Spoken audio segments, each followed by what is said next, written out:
Guest access to Level 5 and the office areas from Levels 1 to 5 are strictly prohibited without prior approval.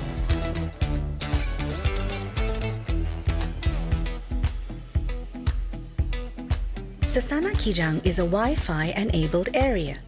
Please contact the event owner for the Wi-Fi password.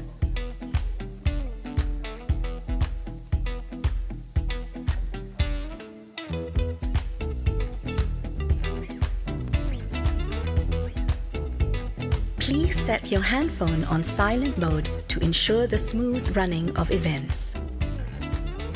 Our auditorium seats are equipped with microphones for audience participation. To use the microphone, press the button located on the panel at the side of your seat. A red light indicates that the microphone is ready for use. Press the same button to deactivate the microphone.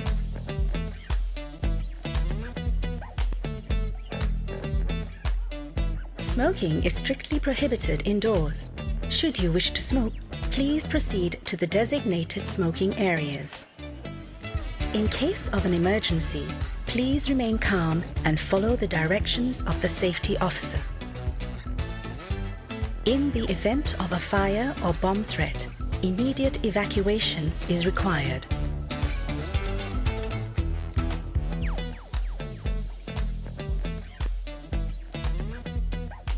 During a medical emergency, please contact the security counter or any of the available auxiliary police for medical emergency response.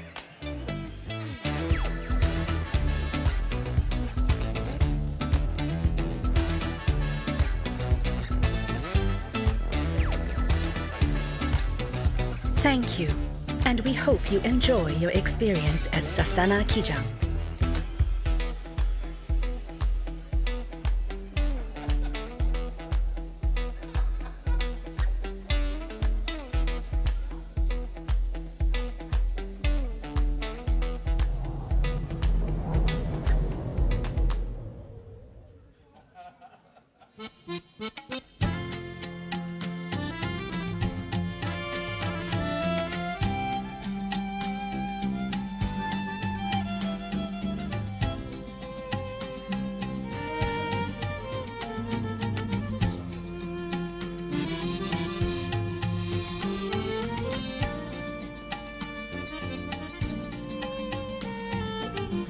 Announcing the arrival of Deputy Governor Mazunisha Moma of Negara, Malaysia.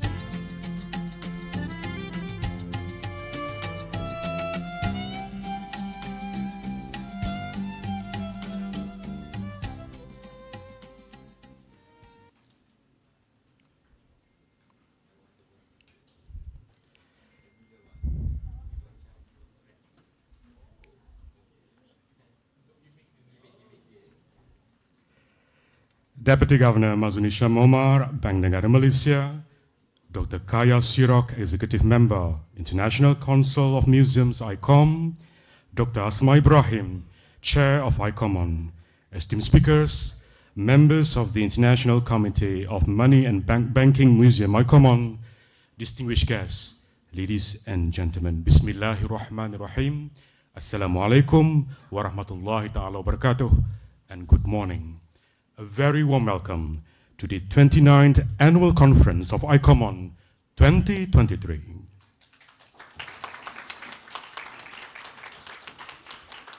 It is our privilege to have all of you here today at the symposium that brings together visionaries and experts of the field of museum practices and cultural heritage. Ladies and gentlemen, we are honored to have with us a luminary in the field. Please join me in welcoming Dr. Asma Ibrahim, the Chair of the International Committee of Money and Banking Museum, ICOMON, for our keynote speech. Dr. Asma Ibrahim, please.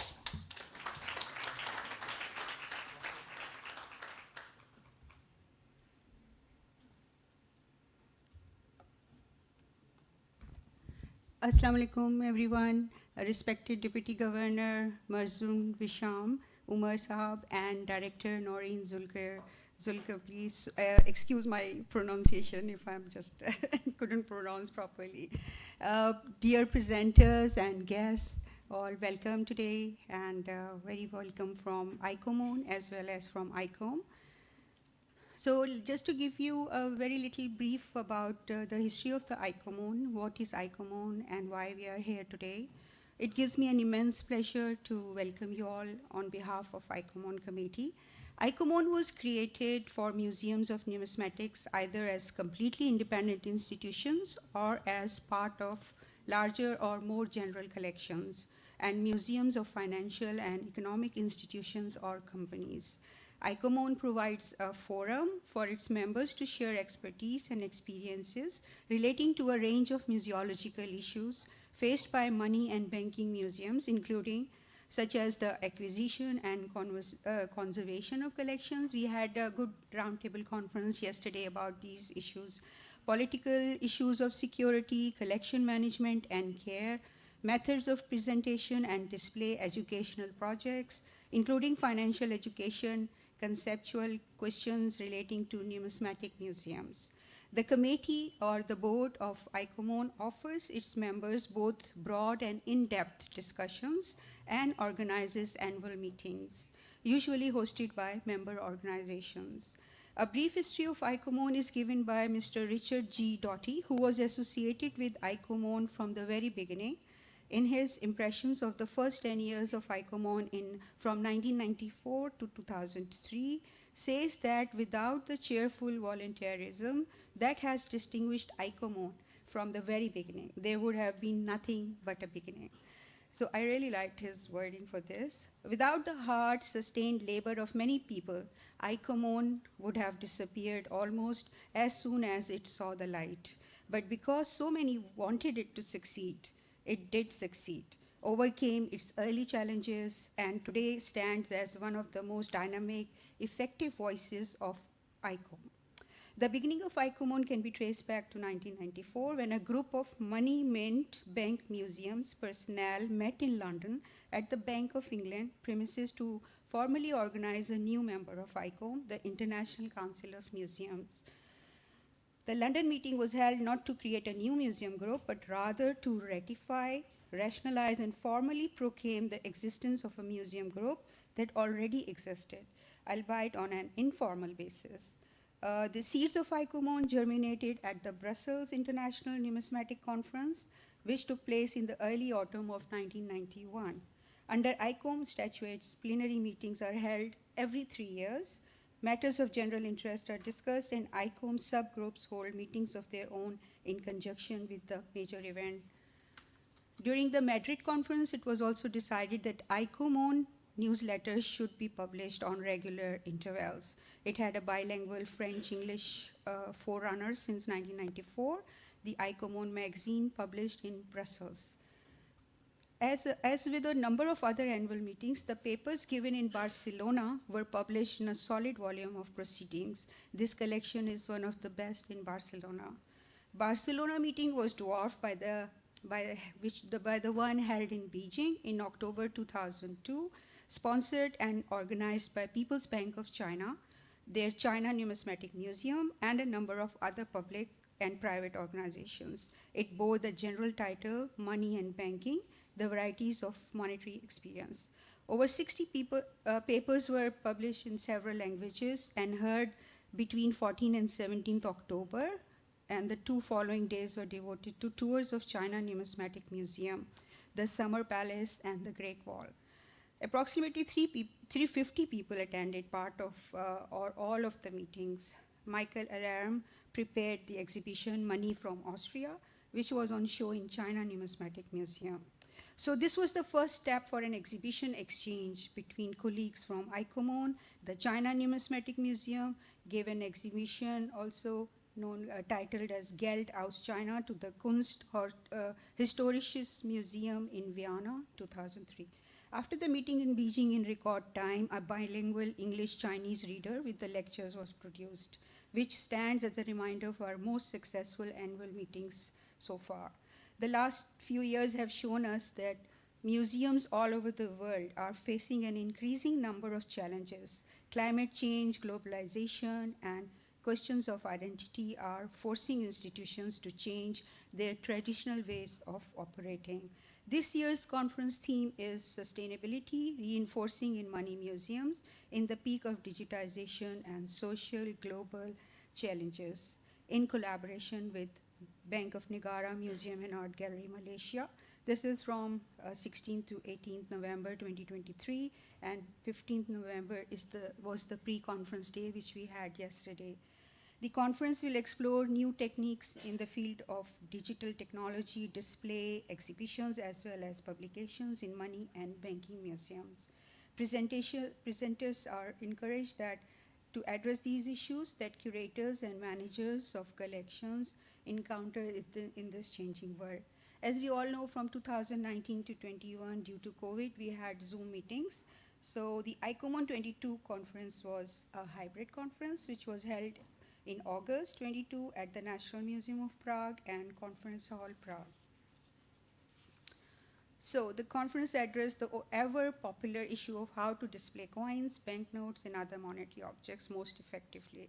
The next conference is planned in collaboration with International Numismatic Council and Economy Museum, Royal Coin Cabinet in Stockholm, cross-organization collaborations from 25th to 28th September 2024, Royal Cabinet, Stockholm. So I just wanted to bring this to your notice so that you note it down.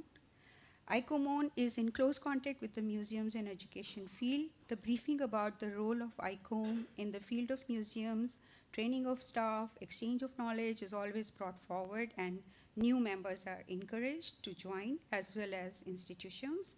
Volunteers to represent ICOMON and ICOM are encouraged at every forum and meeting.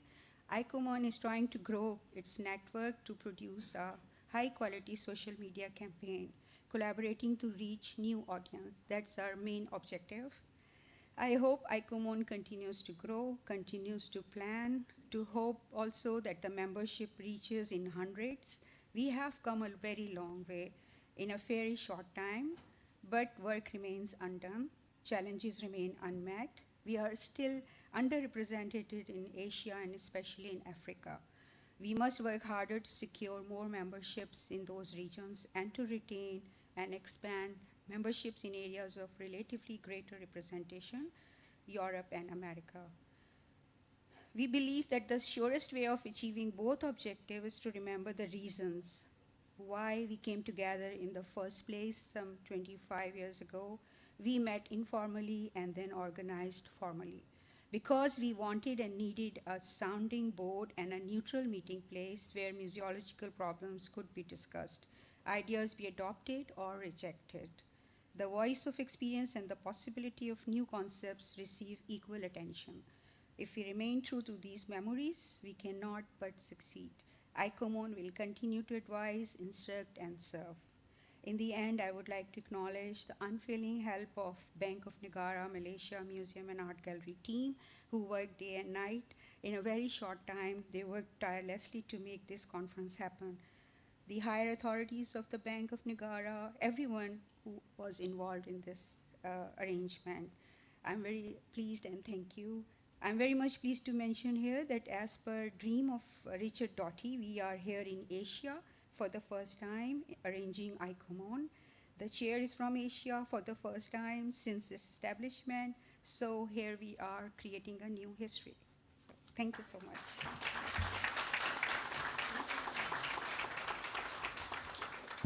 Thank you, Dr. Asma Ibrahim. Ladies and gentlemen, it is with great pleasure now that I introduce Dr. Kaya Sirok, Executive Member of the International Council of Museums, ICOM. Dr. Kaya Sirok brings a wealth of experience, and we eagerly anticipate the valuable perspective she will share with us in her keynote speech. Ladies and gentlemen, Dr. Kaya Sirok.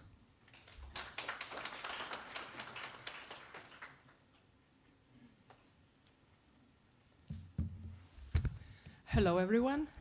Oops. There was a kind of a Marilyn Monroe situation here. So, good morning, and Let me say, in the name of ICOM, the Executive Board, a very warm welcome to everyone, and we are really also very happy to be here. So museums are guardians of cultural heritage in all its forms, including tangible and intangible heritage, such as objects, and such as individual and collective memories. The museums have the power to decide which historical events will be highlighted or omitted, how they will be presented, and how they will be contributing to the public debate. This power must be managed also very carefully and thoughtfully. We must act responsible towards all social groups and listen carefully to those who, in the past, were often quieted or removed from the public eye. And it has been said so many times that the museums are also the builders of social relationships, and they have the power to bring communities together. I love the idea that only united we can represent the best that humanity was able to create over the millennia.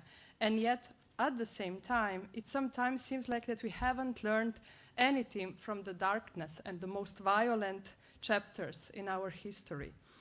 Only together we can reinforce the message of love, of cooperation, and sustainable development for all of us.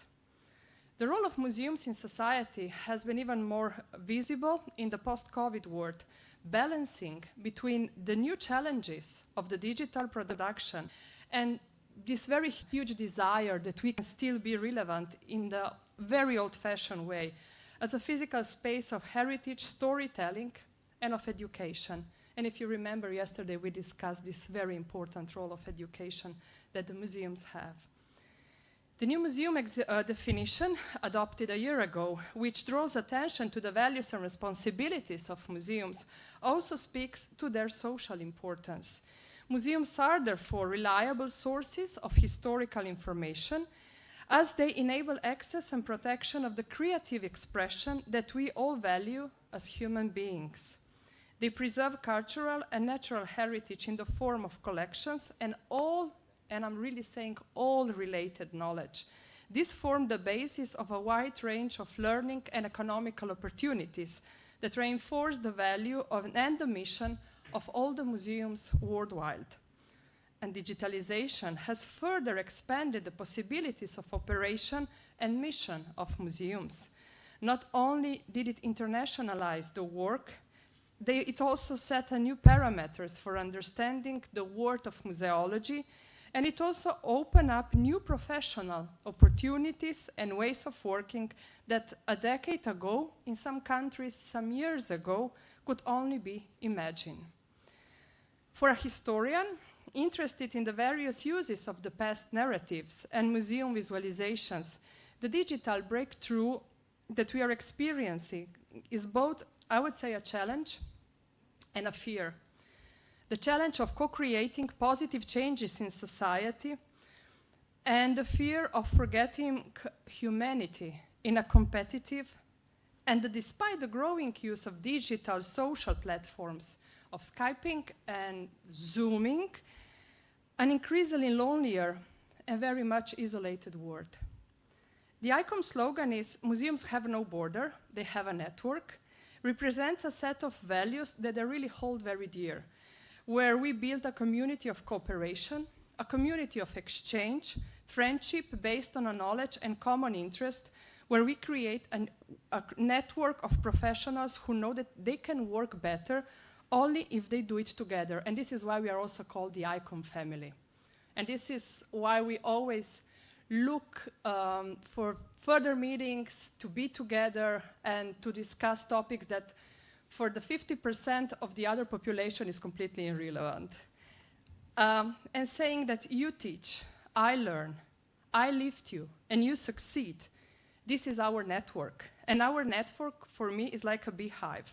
It's a symbol of harmony, of teamwork, and unity. I'm from Slovenia. It's really a very small country with a population of 2 million, which in 2022 succeeded in registered beekeeping on the UNESCO Heritage of List of Intangible Cultural Heritage. In 2017, within the framework of the United Nations, on the proposal of Slovenia, May 20 was declared the World Bee Day.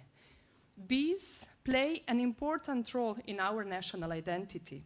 They not only maintain the ecological balance and biodiversity in nature, but they also provide one of the most recognizable ecosystem services. This is pollination, which makes food production possible. Beekeeping heritage represents an important segment of our culture, showing our commitment to live in harmony with nature and bringing prosperity to everyone. So it's no coincidence that the first and the only Museum of Banking of Slovenia, called Bankarium, and my colleague there, you already met her, she knows much more to say about it. This Bankarium is personified and decorated with the image of the bee. At the entrance of the Bankarium building, and I would like if you can show it right now, there is an original Art Nouveau carving of a beehive from 95. Can we have the second slide, please?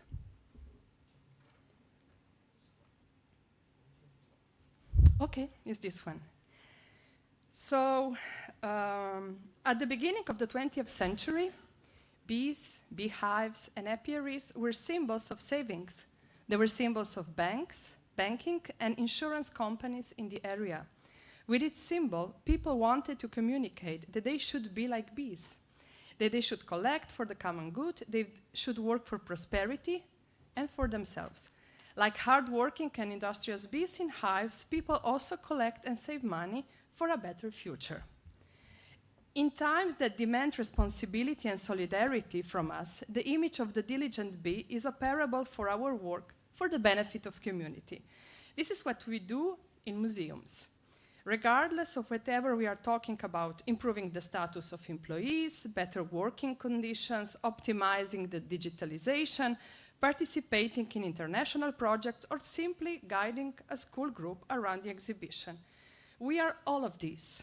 Our challenges may be different, our working conditions different, but we share the desire to work for the good of preserving heritage and promoting a better society. And I'm very known for these parallels with food, and I will also use it here. So we have different types of honey, but in the end, it's still honey. So, and we love it. So, and it's the same with museums. We have so many types of museums, but in the end, at the end of the day, we are this huge icon family who works for the benefit of society. Global changes demand a more inclusive and sustainable heritage management.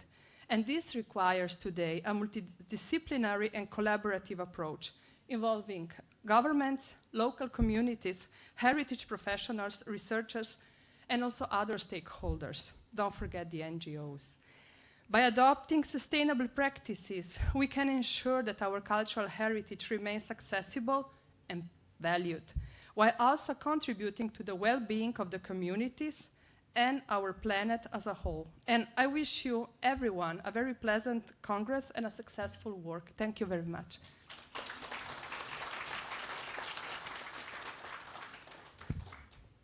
Thank you, Dr. Kaya Shirok, for your insightful keynote address, at the same time framing the context for today's deliberations. Distinguished guests, ladies and gentlemen, it is my honor now to introduce our esteemed dignitary who will be delivering the opening address and subsequently launch the ICOMON Kuala Lumpur 2023 Annual Conference. Please join me in welcoming Deputy Governor Marzuki Syamomar of Bank Negara Malaysia, please.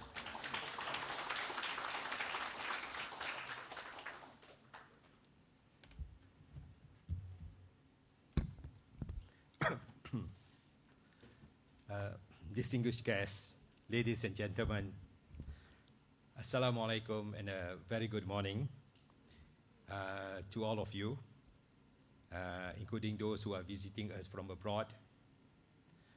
I would like to extend a warm welcome to Bank Negara. Selamat datang, as we say in Bahasa.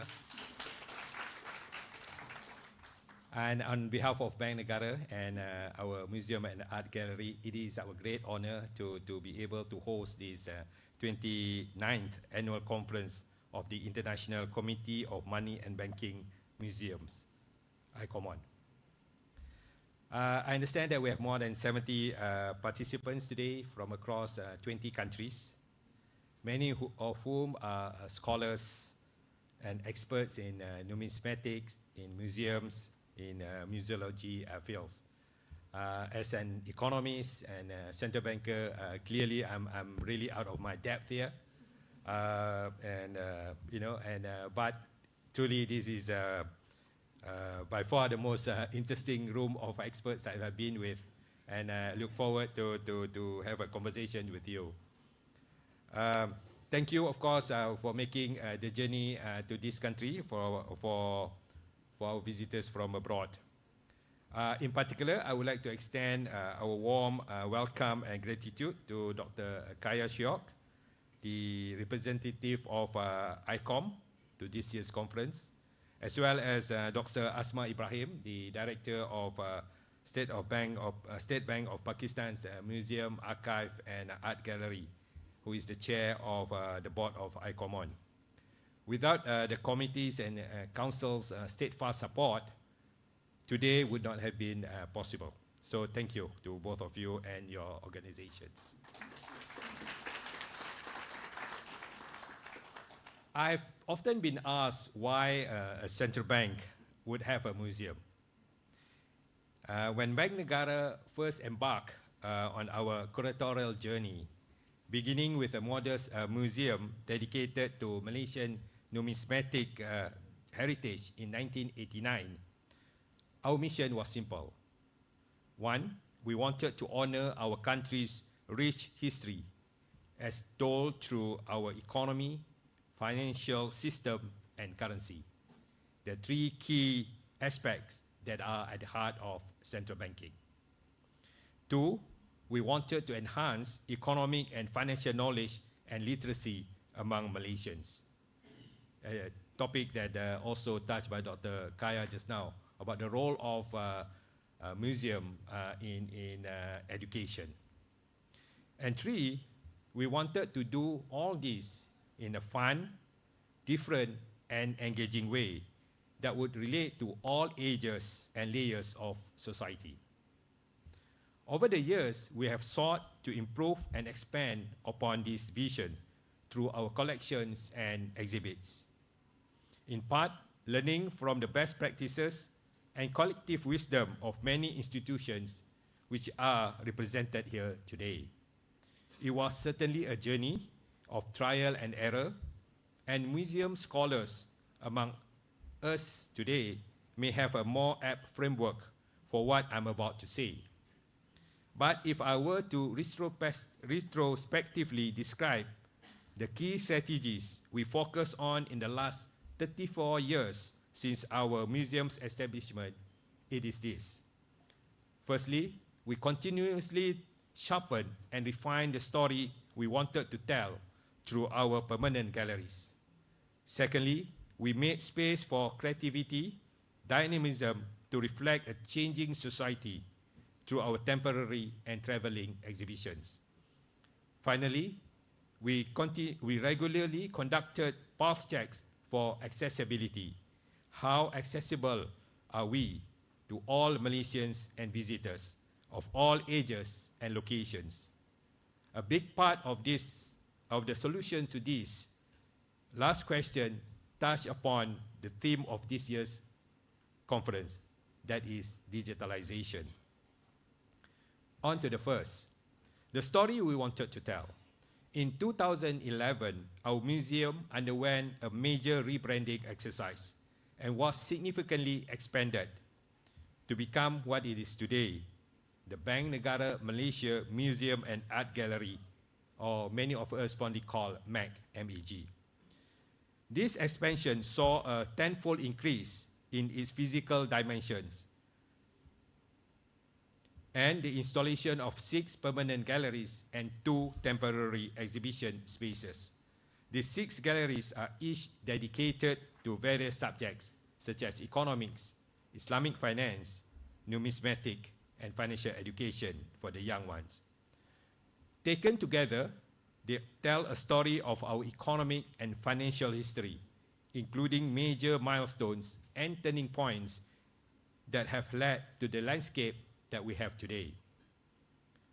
For example, seismic changes in behavior from small changes in the aesthetic of currency, or laws that come into effect, changing the entire meaning of what counts as money. As a key institution that is responsible for preserving monetary and financial stability, naturally weave into the tapestry of our history is the story of the central bank itself. Why Bank Negara Malaysia exists, what it does, and how it does responsibly. As such, one of our galleries is in fact dedicated to the history of Bank Negara and includes a replica of the Governor's Office, of which I would highly recommend for a visit. Next, I would like to touch a bit upon our exhibitions. For those of you who have driven past or visited this venue before, you may have noticed that there are often buses parked nearby and school children forming queues in front of our entrance. Over weekends, families with young children are a frequent sight around here. It is of great pride and importance to our team that so many of our visitors spend time with us in their most enthusiastic, curious, and formative years.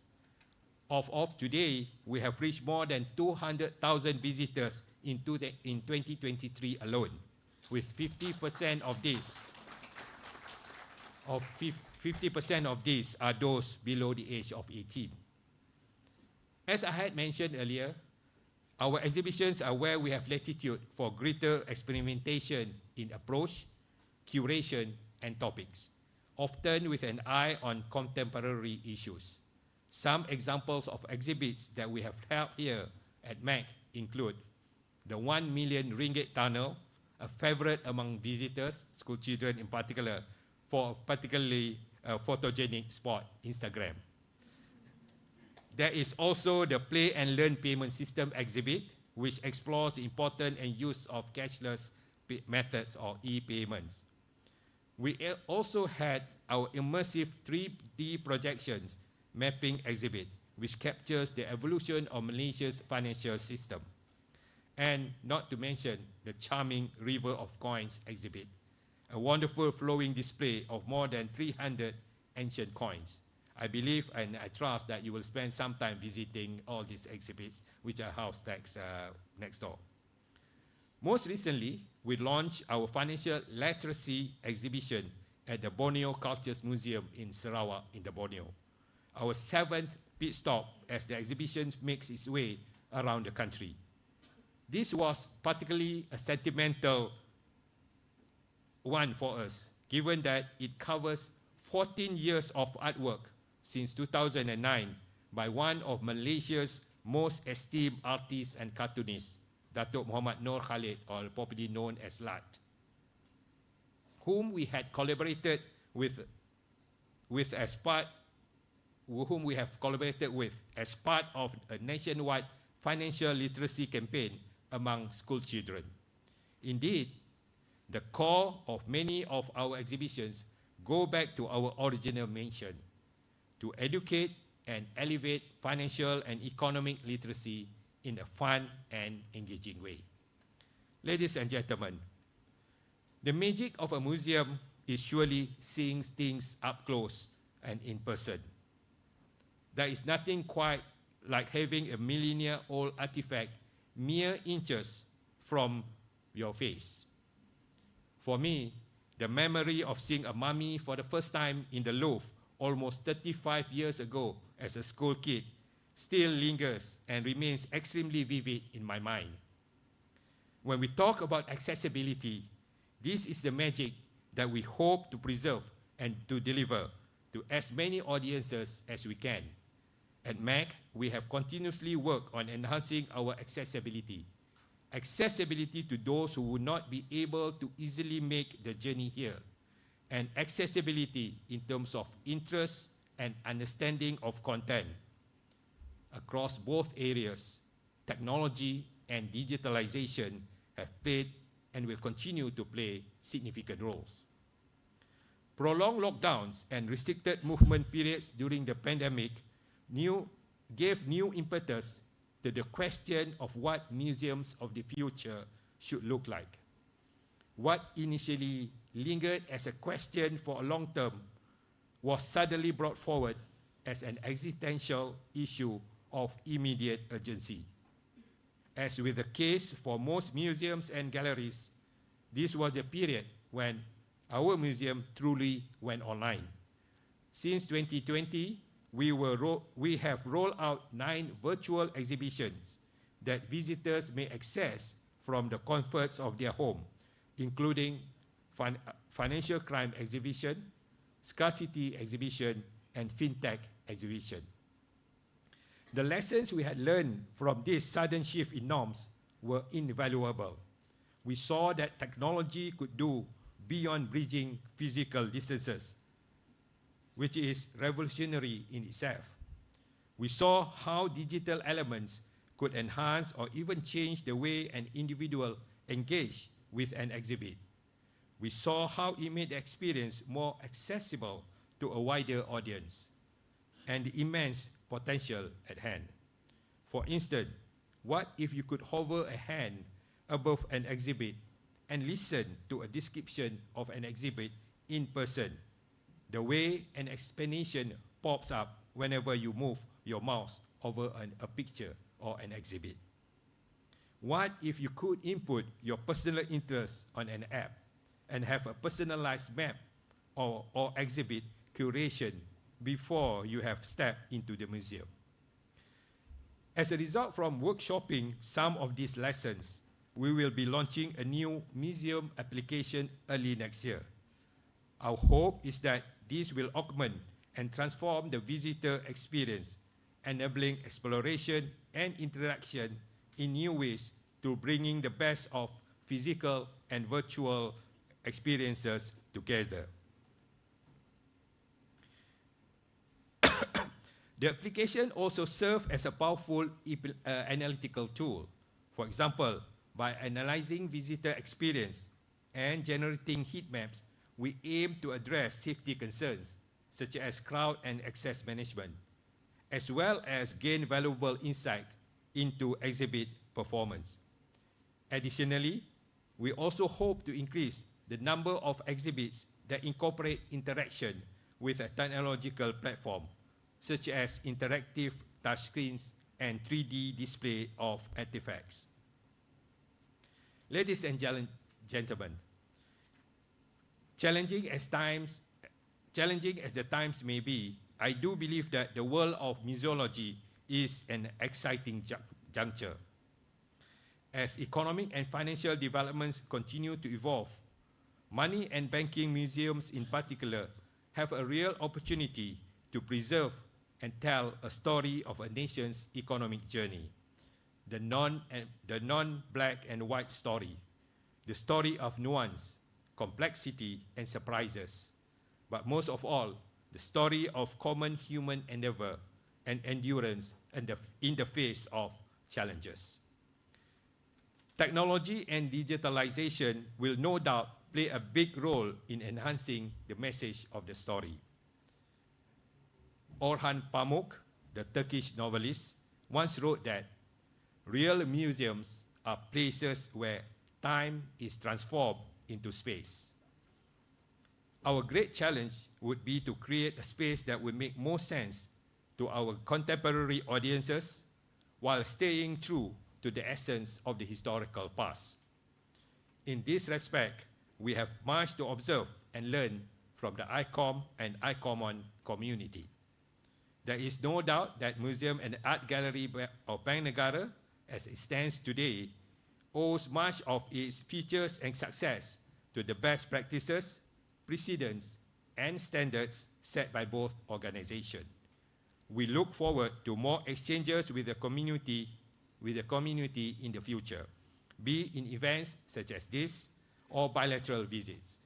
As always, you will be much welcome in Malaysia, and I hope you do come again. I trust that this year's conference, as it always has, will serve as a catalyst for the generation and exchange of exciting and innovative ideas that will bear fruit for years to come.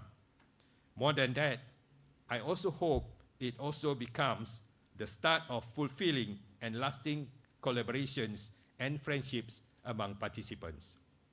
With that, I thank you, all of you again, for being here today and allowing us the honor and privilege of host. I sincerely hope that you will enjoy your stay in Malaysia, and for those who are already home here, do take some time to visit and enjoy our MAX exhibits and facilities. Terima kasih. Thank you.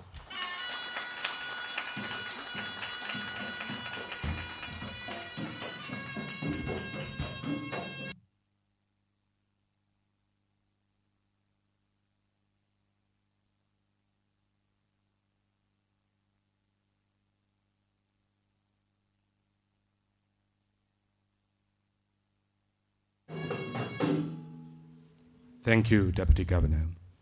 Now we would like to invite Deputy Governor to strike the gong to mark the official opening of the 29th Annual Conference of ICOM Kuala Lumpur.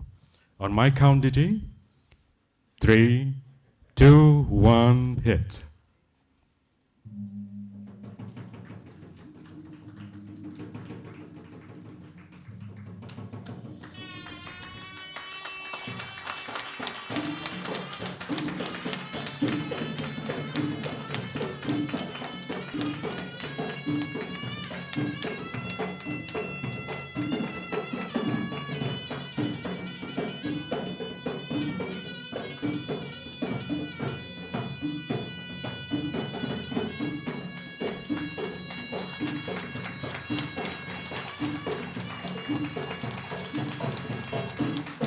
The spectacular display of holograms featuring the ICOM logo, symbolizing the inauguration of our conference.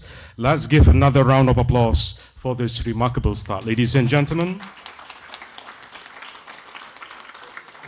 And we extend our heartfelt gratitude to the Deputy Governor Mazuni Shamoma for generously dedicating his time and elegantly presiding over the event. Concluding our opening proceeding, we would like to invite Deputy Governor Maruzuni Shamoma, accompanied by fellow dignitaries, for a special exhibition tour, please.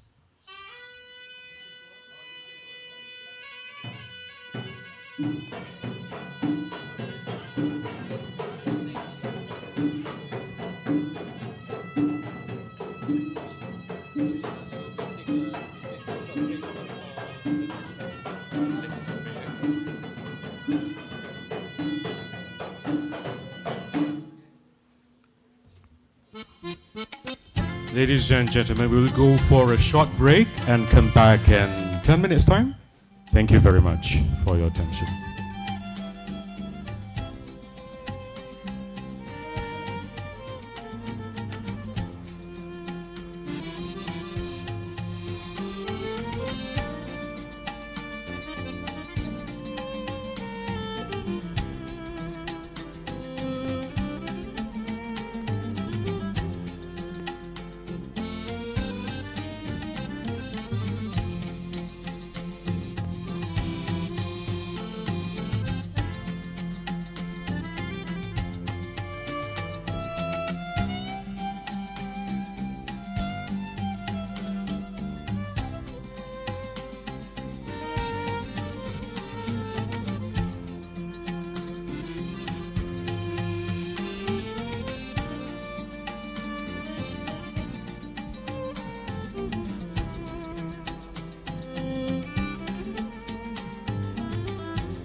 okay, I will.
Ladies and gentlemen, welcome back. Now, as we delve into the first session of the day, focused on museum displays. For your information, throughout sessions throughout the day, as well as for tomorrow, will be live streamed via BNM Mag Facebook account. Just a gentle reminder to all presenters, you have 20 minutes and perhaps you could allocate 15 minutes presentation and another 5 minutes Q&A session. And we are very privileged to have distinguished presenters for our first session, Benjamin Hellings and Emily Pierce-Sigeman from Yale University Art Gallery, USA, with a presentation titled The Good, the Bad and the Ugly, 1-year retrospective from Yale. Without further ado, ladies and gentlemen, let's give them a warm welcome.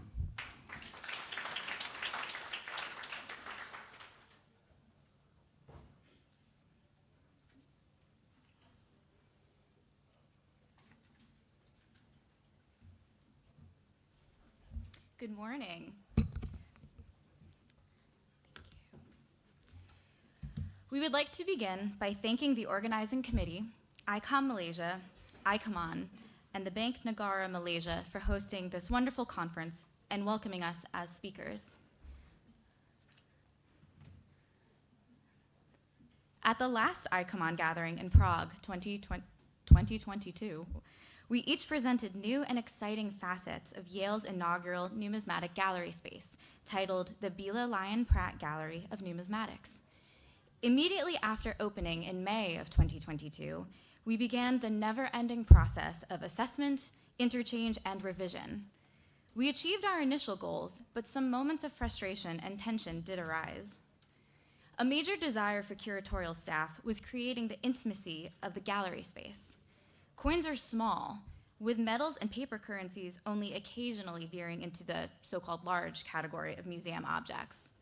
As such, we were eager to have the ambiance of the Bila Lion Pratt gallery space evoke close looking. Our desire to display the numismatic gallery itself as something precious and treasured was communicated through a particularly dim and muted lighting scheme. While we knew this might cause some visually weak points in the gallery, we were not prepared for the lighting to impact visitor interactions with labels.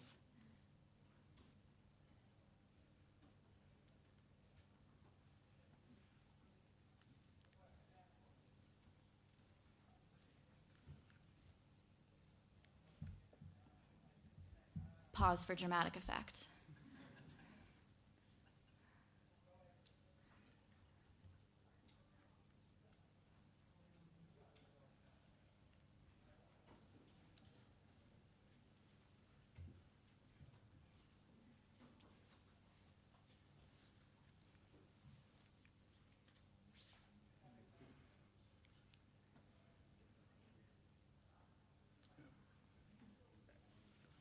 Are you excited now? Yeah. Thank you.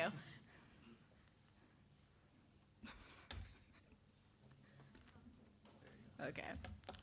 For labels within the new numismatic gallery, we wanted to ensure that iconography and legends were directly highlighted for viewers, opting to have extremely brief sentences describing the object's displayed side. The majority of labeled content exists in a digital space, but each case does indeed have a brief bit of label text. In these cases, lighting was not detrimental in label reading, a feat we are quite pleased with, as preventing reflection was a major part of our case construction desires. However, the gallery includes a massive and important object, an American banknote company collage. The collage itself has an intentionally long label meant to differentiate the object, not just for its size, but also for its importance in the narrative of currency as art form. The collage's label is hung according to the Americans with Disabilities Act, also called the ADA, compliance standards, meaning it hits roughly at hip level of the average person in the United States, which is 49 inches at height or 1 meter and 24 centimeters. External labels, walkways, and wall text are each illuminated using spotlights. For the collages label, this is also the case. However, with a spotlight illuminating the collage, walkway, and 4 surrounding cases, the label text was initially too dimly lit for effective, unstrained, and ADA-compliant reading. Thankfully, the solution was simple. Our lightsmith was able to widen one of the collage's spotlights, softening the beam, while simultaneously better illuminating the label.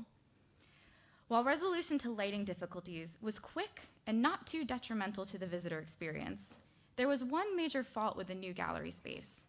The materials used to create our brand new modular wall cases had not been tested individually to ensure archival stability as we had believed they had.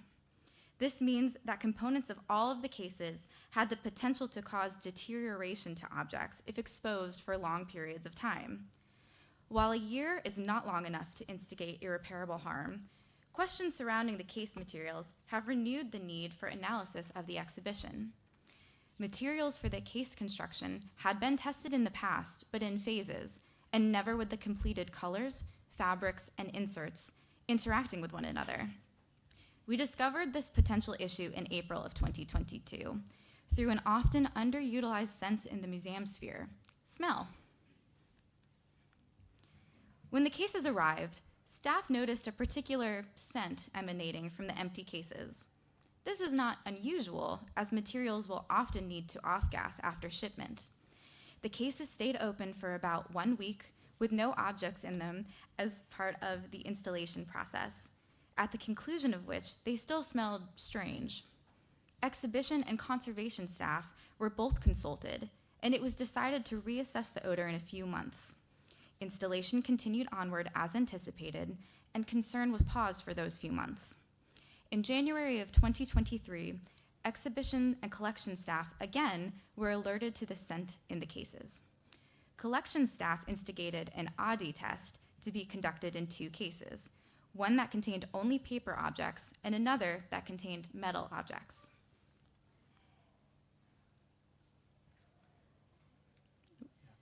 Thank you. ADI testing is a process used to ensure construction materials are safe to use in archival and museum scenarios, basically ensuring the materials are neither too acidic nor too basic to cause any sort of chemical change. Museum staff were under the impression that such testing had been conducted on all materials used in constructing the cases. However, this was technically not correct. ADI testing had been conducted on a version of all materials used in construction, but the specific components used to make our gallery were not individually tested nor tested after construction together. Collections and conservation staff completed 2 full rounds of testing in these 2 cases, concluding that the upholstery fabric, gasketing material, and adhesive primer all failed. They were all too acidic for safe, long-term interaction with arts objects. In the coming months, we now have a plan to strike the full exhibition, update case materials to those which our in-house collections and conservation staff have deemed appropriate, and reinstall the objects before the gallery's 2nd anniversary in May of 2024. There were 2 other significant but easily fixable issues derivative of the exhibition cases.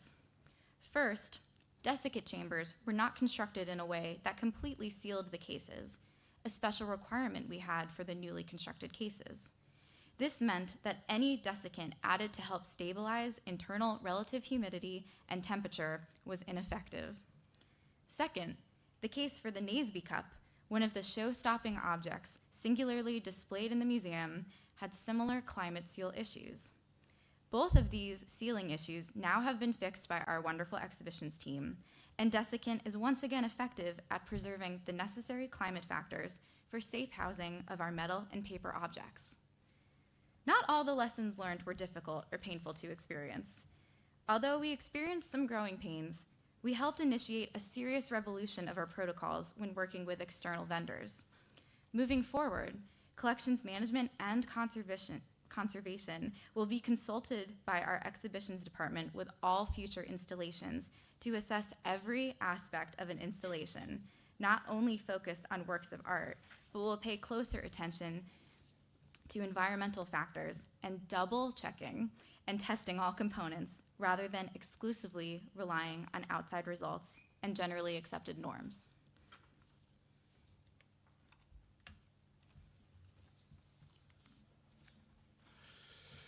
So the new Numismatics Gallery, despite some setbacks, was a success and is still regarded as an enormous achievement.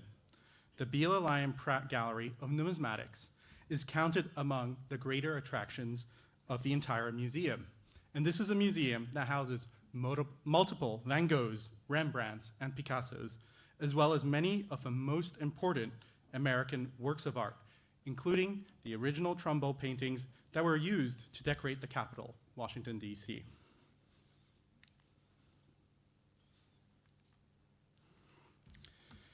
The ambience of the room is in stark contrast of everything else at the Yale University Art Gallery, where well-lit rooms, lighter colors, and space is conventional. This helps it stand out as a unique space in the museum with many of the greatest works of art in our nation. The individual case design that we conceived has now become a model for special exhibitions and is a point of reference for a series of future gallery designs across the entire northeast of the country. We and our visitors are also incredibly pleased to have improved accessibility to the discipline, our gallery space and the museum as a whole. The Yale University Art Gallery has been and remains to this day a very traditional museum gallery. As such, and as part of the Yale University, it has had high expectations of its visitors with a minimalist approach to labels and information. Although this fosters a close-looking experience and encourages appreciation of art without distraction, it does not make all visitors comfortable with engaging with material with which they are unfamiliar. As only one of two permanent galleries dedicated to the full range of a discipline at a public institution in the United States, our objective with the new installation was to improve accessibility to the rich field that is numismatics.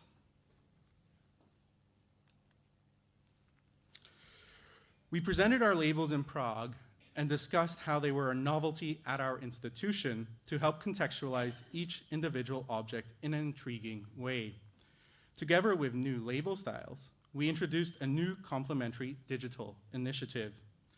With the numismatics department as a driving force, the Yale University Art Gallery contracted Smartify, a mobile application content company based in the UK that specializes in the immediate device-generated access to additional content for cultural heritage institutions to facilitate some of the gallery's larger visitor services needs.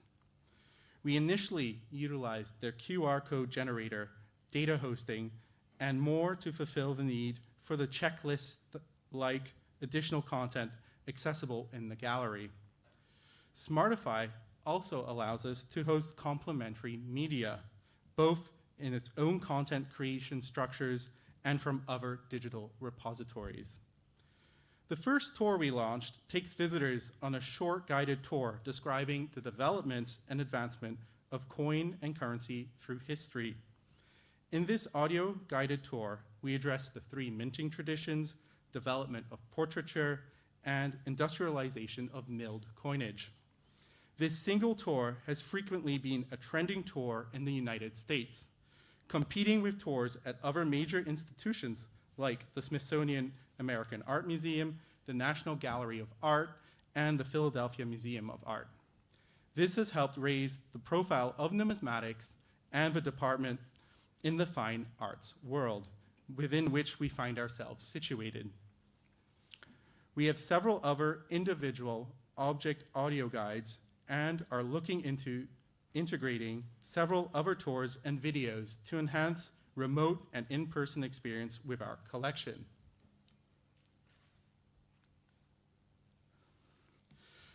The digital pilot project the numismatics department initiated was rolled out across the entire museum this past August, further underscoring the success of our new gallery. Many of our approaches are now being implemented by other curatorial departments. It has been such a success that our other museum counterparts at Yale, such as the Yale Center for British Art and the Yale Peabody Museum of Natural History, are also following suit.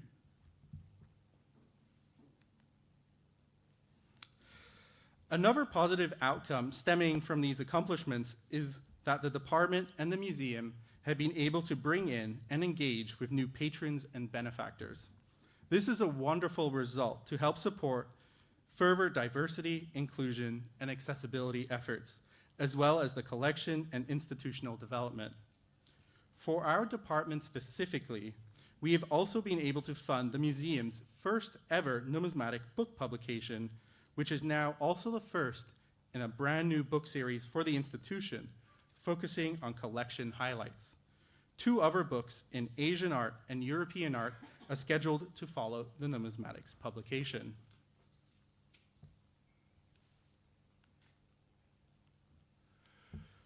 We are very grateful to our benefactors and supporters for helping us realize all these achievements, and we continue to look forward to new ways to improve accessibility and engagement. We are acutely aware that data is living and a permanent exhibition is never static, and there is a constant need to review, revise, and refresh to continue to ensure the relevancy for numismatics in the fine arts world. Thank you.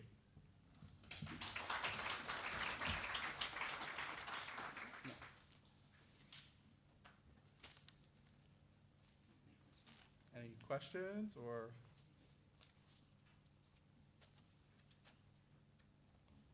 I have a question. Hello, thank you for that wonderful talk. I was wondering, with so many changes that you had to make in the past year, did you come across any institutional pushback that may have threatened the existence of the exhibit?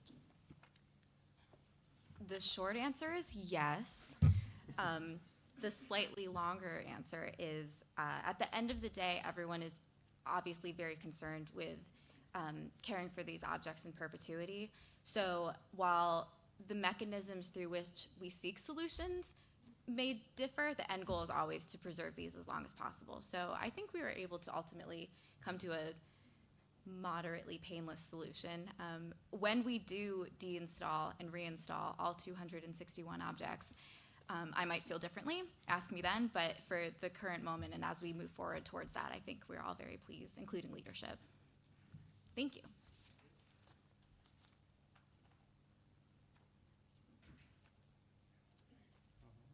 Hello. Well, I have a question regarding the Smartify app. It's an app, right? Or Yes, it is. okay, yes, because we have something alike. We call it the Numismatic Lab to give access to some of the pieces, but it was an in-house development, and it looks really pretty and everything. But once we wanted to put more pieces into the interactive, everybody got stuck. Yeah. So I wanted to know if there you can have these 3D images of the pieces, like how flexible it is. So we're under the impression, and for what we've done so far, this is true, that we can sort of do anything we want to because we're working so much in tandem with the developers on the Smartify side of things. At the moment, we've only done 2-dimensional media, but that includes some videos, audio guides, and just images. In the future, I think there's opportunity for 3D media to be presented. That is also something that our leadership and we, with the best intentions, slightly disagree on. So I don't know if we will ever be the fruition of that, but it is possible. Sure. Yeah. Smartify is also developing an AI tour, so people can upload preferences, and then it will self-generate tours based on your interests. That's a work in progress now, and we're hoping to jump in on that and take advantage of their development. Can you ask for them to put the Smartify slide up? Could you put the Smartify It's up? an American company, or It's a UK. UK company. Yeah. Do you know what I mean? Yeah, could you put up the Smartify slide, or can we go back to the slides? No. One more, One more. or 2 more, maybe. Just kidding, 1 more. If we use the QR you have there, we go to your interactive or to the I think that one goes, this goes to the art gallery. Yeah. Sorry. That goes to the art galleries, but Okay, this one? thank you. Yes, so this is, so one of the things we had to roll out in addition to the actual app was signage in the whole museum. So we were one of the pilots. So this is, we created a page to kind of teach people how to use the app, and then there's signage. And then for the actual tour, do we have the app? Do we have a QR code? No. No, okay. Yeah. If you'd like those QR code triggers, Ben and I are happy Yeah. to Yeah, do it's them. fine. But you can also search by institution and then go through that way.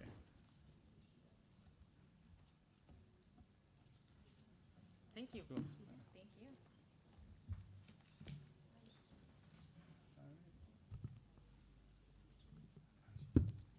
Hi, Yeah. thank you for the presentation. It was really interesting.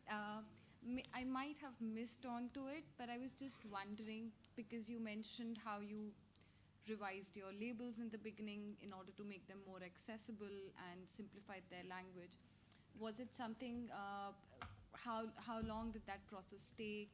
Was it something which was up for discussion? Was it something that was a complete shift from what existed before? Could you elaborate a bit on that process? I'll start. So it was a complete shift. So this was our COVID project. So there was about a year of discussion just to change the label style to digital, but also our institution is incredibly conservative. It has minimal labels. Our chief curator, for example, doesn't want labels at all. So that's the spectrum you're working on. So we're very pleased with where we ended up, but of course it does take time to get there, and we're slowly pushing towards the direction we want. Can I add? Yeah, you can.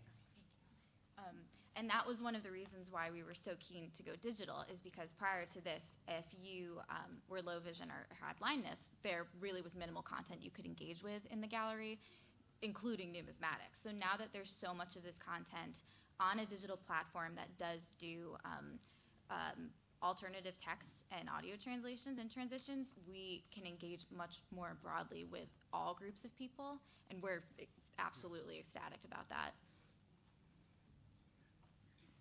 Thank you.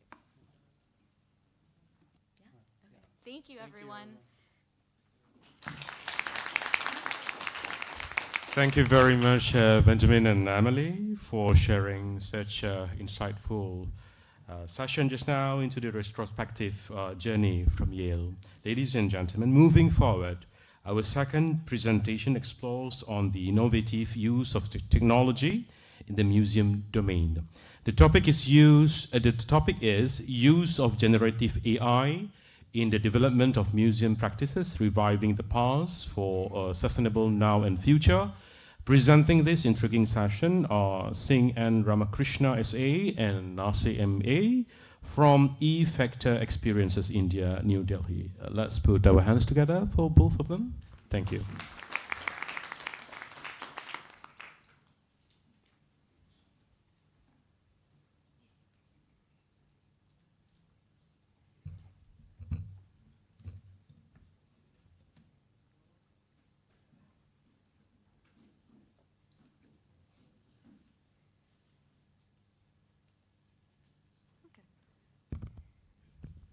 Hi, good morning all. My name is Nainika Singh and I'm representing E-Factor Experiences today in collaboration with SEBI, which is the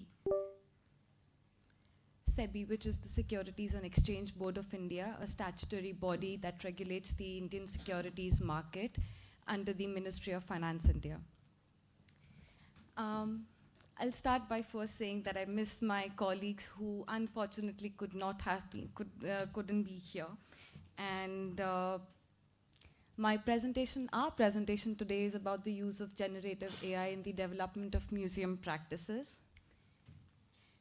I'll start with a quick overview of the project in particular that we are developing. It is still to be launched and it is in process. It is the Museum of Indian Securities Market, which is a completely digital platform with no physical presence of any sorts. In terms of financial and numismatic institutions in India, this would be the second public institution and museum body after the Reserve Bank of India's institution, the Museum Monetary Museum. Museum of Indian Securities Market. So this project started as a brainchild of the current chairperson of SEBI, and since then it has grown with me, and I have grown with this project for almost 3 years now, 1 year in action in making. So to give a little overview, this project is about appreciating and disseminating historical knowledge in light of current economic understandings and workings of the financial market to increase financial literacy in the youth and the current investor population of India. The project is about history, it's about markets, it's about investors, figures, whether they be statistical figures on paper and numbers, or it be really the actual figures who have influenced and impacted the evolution of the trading securities market in India and internationally. Of landmarks, of events, of course, there's a lot of scams and a lot of controversies that happen that affect the market, that the market goes up and down, and it's just something that interests people more than something that maybe more about the developments on paper. So that's another angle to cover. And at the end, this museum is as much as of people as it is for people. So the idea that is at the very core, which is financial literacy, is something that we are still working with.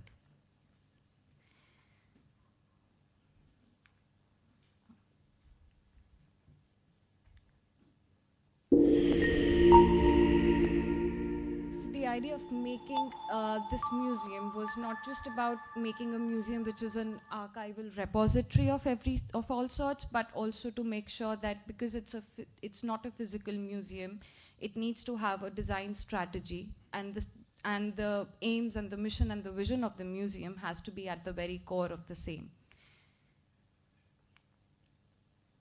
Hence, after the design logo, that was something that we were interested in thinking about how can digitality help us explore this museum, and we developed a virtual environment particularly to this museum rather than an in-house, rather than taking up a gallery, a visual gallery or 3D space that are available on subscription basis. And the idea was to bring in the stock indices, the basic symbols that people relate with, and use that for the museum. And this is the virtual environment that we are currently in progress and working on developing. Other than the digital asset being, the platform being virtual environment, it actually has 3 platforms. One is an environment, one is an interactive timeline, and one is a website that bridges the two together. These are some of the renders from the museum that we are developing right now, the galleries that we are making.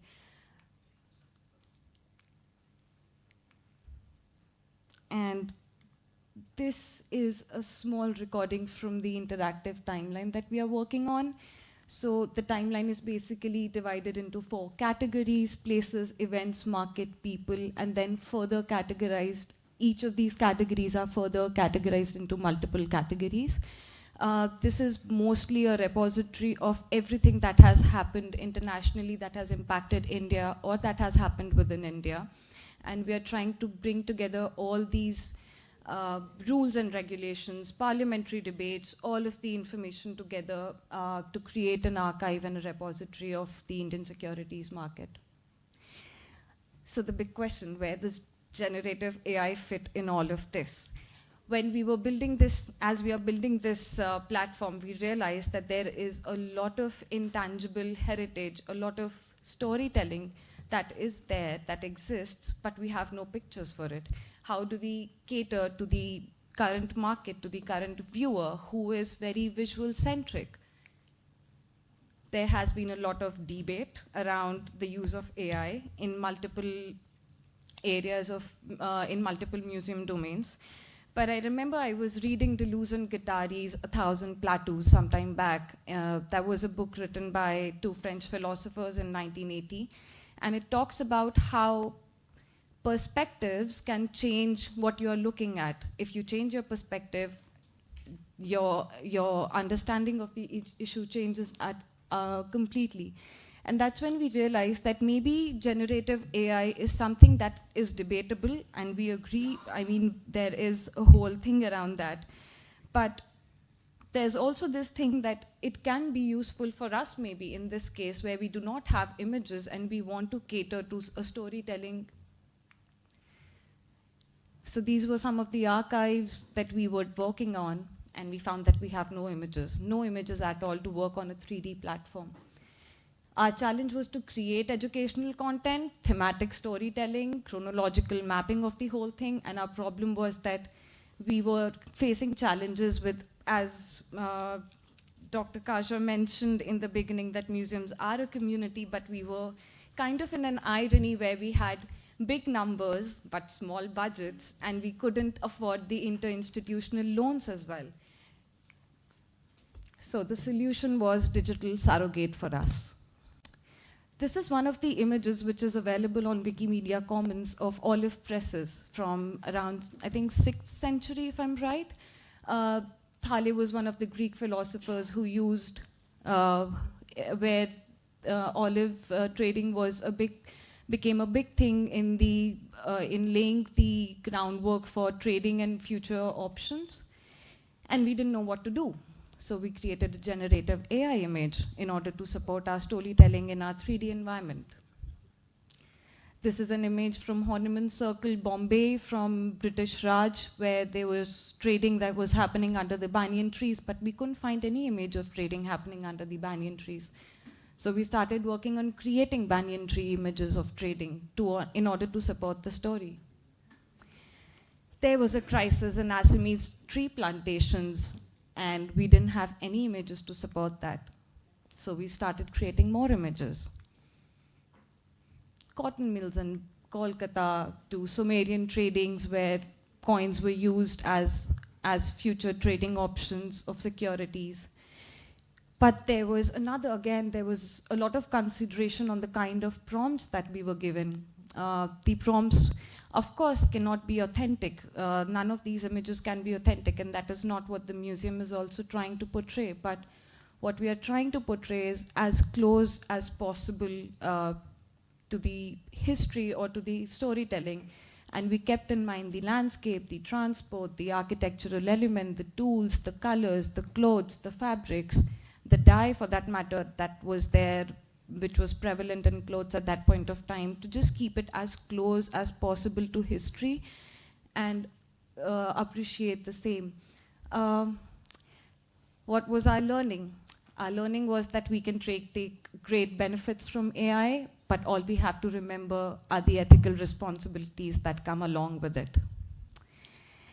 Generative AI, we are not claiming authenticity. There's an interesting thing with English that I've found over time. The use of prepositions is very funny.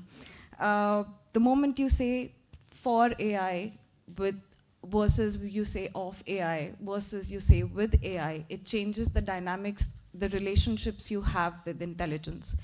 I personally don't agree with artificial intelligence as a name for AI because it roots in being a nemesis of human intelligence, and I feel like there's a renaming which needs to happen maybe in some time for that. But having said that, we are using generative AI not for authenticity but to tell stories, encourage new donors, maybe that's something that we can come up with. Of course, new visitors, that's the whole target. Build community with all these new people coming on board. And yes, we are hoping that we get through some of this project.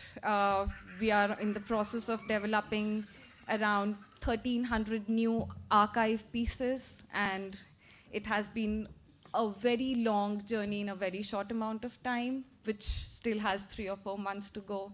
So thank you so much. Thank you for your time, and I'm open to questions.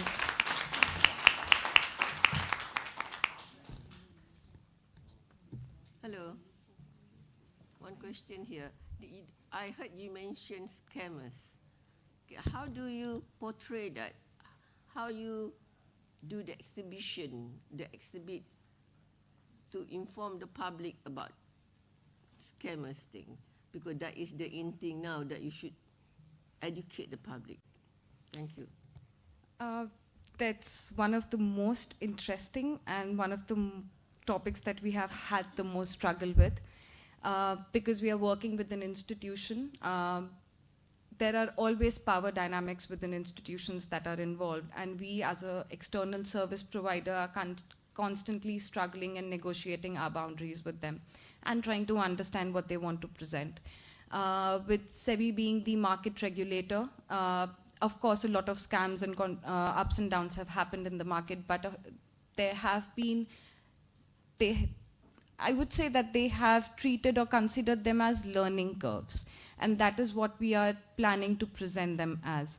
So there is a lot of archive that we have received from multiple publications in India, as well as other stock exchanges from India. And most probably, yes, we will be using all of that information to create infographic videos that will support these stories and these galleries. The other thing is that we cannot really present them from the point of view of the personalities who were troubled, let's say, the troubled personalities of the whole scenarios. That doesn't bode well with the institution. So we are bound to present them from the institution's perspective, which makes these scams and controversies an opportunity of learning. And yeah, I guess that's how we are going to present these. But that's the good idea, that we can still tap into the market, into the visitors' interest of scams, but then give them a different point of view than the point of view that mainstream media or social media presents. Thank you so much. That was an incredibly exciting presentation. Can you share a little bit about how you will inform the public that these are AI-generated images, either metadata or? Currently our idea is that one, we'll have a site map on our website. Along with the site map, we'll have a caution disclaimer of the various kind of images that we are using. All the images along with their title and date and the basic museum labels that the museum labels consist of, will also have an image courtesy. If it is from another partner institution, that's the name that's going to go. Otherwise, it's going to tell that these are creative visualizations by AI, of course, and we don't want to take any credit for that as well. But we were also thinking of somehow incorporating the prompts that we have given AI to be able to generate images. So that brings more transparency in the process, but then that's something that we are still in discussion with the institute, if they are comfortable doing that.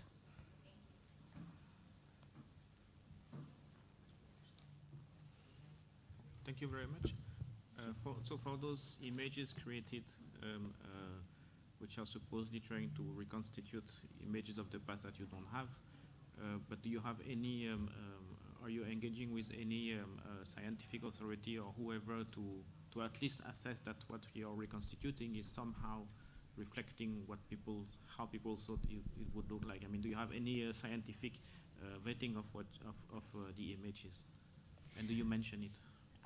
So as of now, SEBI is the main regulatory body who is going to vet all of these images, along with their internal committee that forms, that has various members from various other numismatic institutions of India.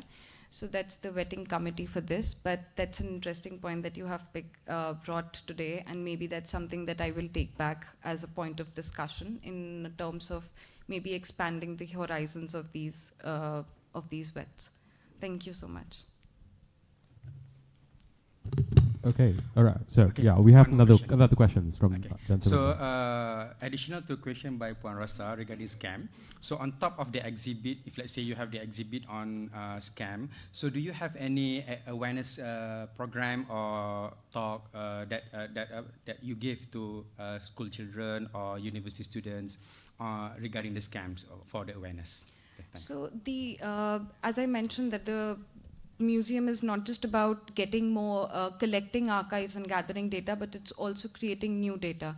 New data not just in the form of generative AI, but around 50 interviews, around 30 or 40 infographic videos, and the other sister project of this project is NISM, which is National Institute of Securities Market, which is an educational institution for the securities market. So that comes in handy in kind of balancing the educational phase or the side of the project, which we are not currently dealing with, but the future goal of SEBI is to bring these two, MISM and NISM, together and have that collaboration to be able to expand their educational horizons.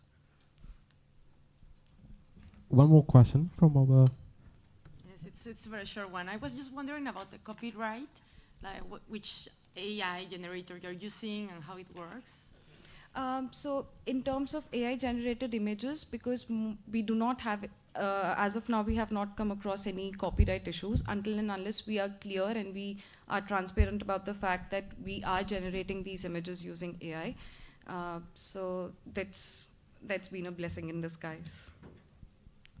All right. Okay. Any more questions from the floor? No?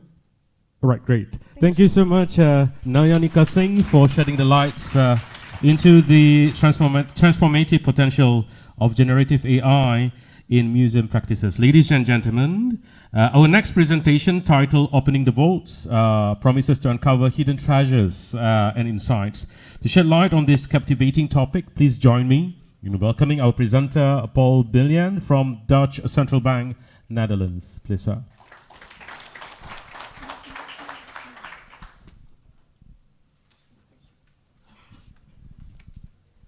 So, thank you very much.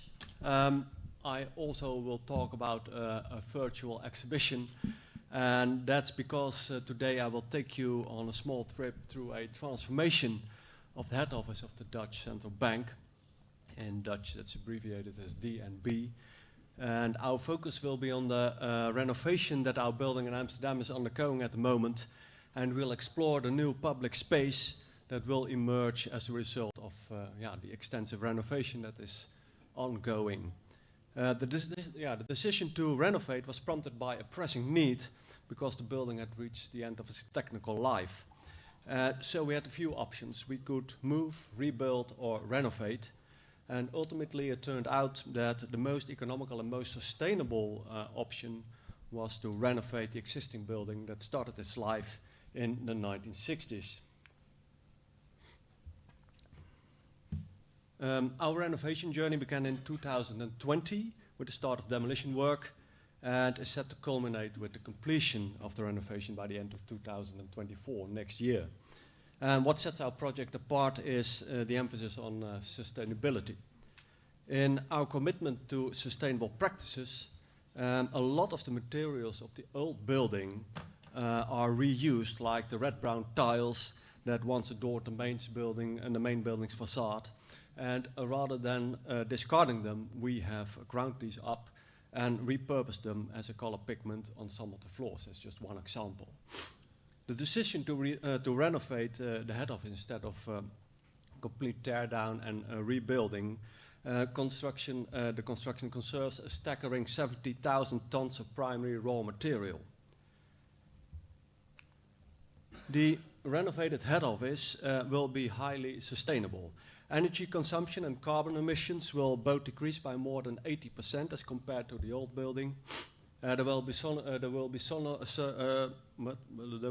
panels on the roof and plenty of greenery in, on and around the building for birds and insects to live and for humans to enjoy.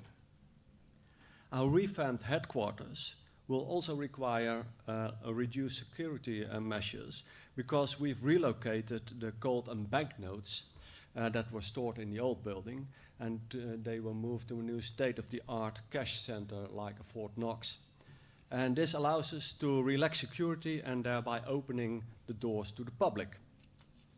In the new public space, you'll have the opportunity to explore our collections of art and money and participate in seminars and lectures and debates, or just enjoy our sculpture garden or the views from the waterside terrace. The public section of the building that will house our permanent exhibition has been named the Treasury, and this is envisioned as a dynamic hub for knowledge sharing and collaborative encounters. The concept of everything of value serves as the underlying theme that runs through the entire Treasury. And target audiences are interested visitors. You are able to walk in if you like and visit the bank and the public space that's open to all. School groups and students aged 13 and older, and bank stakeholders and relations. Given our limited time, I'll guide you to a short virtual tour of the most important parts of the planned permanent public presentation, spanning approximately about 2,800 square meters. The heart of the public domain is located around the former gold vault. The vault walls will be covered with gold-colored panels that will serve as an art wall and exhibition space for showcasing modern art from the bank's collection. And as you can see, the architect's decision to remove the old concrete floors has given rise to a vast open space enveloping the vault, and now this golden vault is standing as a freestanding centerpiece within the new bank. As visitors enter the building, they traverse a walkway like a bridge that can be seen in the distance here on the slide, to the left and to the right. This is a drawing of the vault. You see the golden walls on the top left, and you look from top down into the vault area here on the bottom of the slide. The visitors will enter the building while traversing the walkway, and then passes through the vault's pathway. And the builders remove sections of the exceptionally thick walls, it's more than a meter thick, of the vault that created this direct route into the heart of the building. That is number 2. And the welcome point, and where a friendly colleague, or hopefully friendly colleague, welcomes our guests. From here, the visitor has the freedom to chart their own course, whether it's enjoying just a cup of tea at the coffee bar, or embarking on a tour with a group, or just simply exploring the space at its own pace. Our first topic centers around the intrinsic value of the location. The bank building stands on historical ground in the center of Amsterdam, and our building itself has its own layered history. To tell this story, we've envisioned a journey through time using enlarged photographs displayed on the exterior wall of the vault at number 3. When the visitor walks on and has turned the corner, he or she comes face to face with the central bank's president and a number of other 3D printed colleagues at number 4. And the visitor is invited to pose some questions to our colleagues, and he or she has the opportunity to explore the essence of the work that is done at the bank. The significance of the work of the central bank, the aspects that make it appealing, and the challenges we face.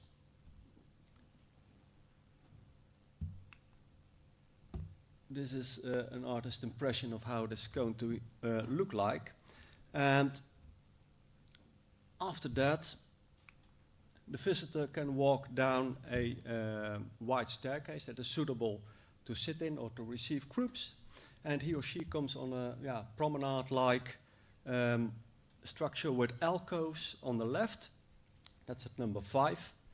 And there are 5 cubicles over there that are furnished, or will be furnished, as historical cabinets with objects from our historical collection and archives that highlight key moments in the history of the bank from its birth in 1814 until now. And after these cubicles, the visitor stands in front of the center of the vault again, and he can choose where to go. We will first enter at Studio D and B, that's at number 6. You can go up the stairs there from level -1 to ground level again. And Studio D and B is about the value of stability. And there are a number of interactives that are designed to challenge visitors who can put themselves in the shoes of bank employees for a while. And Studio D&B intends to be a place to learn and have fun while unraveling the complexities of the financial world. When we leave the studio, we arrive in the second part of the promenade with a few more cubicles at number 7 that are dedicated to current topics that will be designed as a place for discussion and interaction and temporary changing mini exhibitions, for example, about the circular economy or themes such as the Brexit and its consequences. The next room the visitor can enter is number 8. That's up the stairs again. And this space, the space is about the value of trust, is the place where part of our national numismatic collection will be showcased. And the visitor first encounters a centerpiece in the heart of the room. And that centerpiece is intended to showcase in a dynamically way the money in all its shapes and forms, from shells and bullion to electronic currency.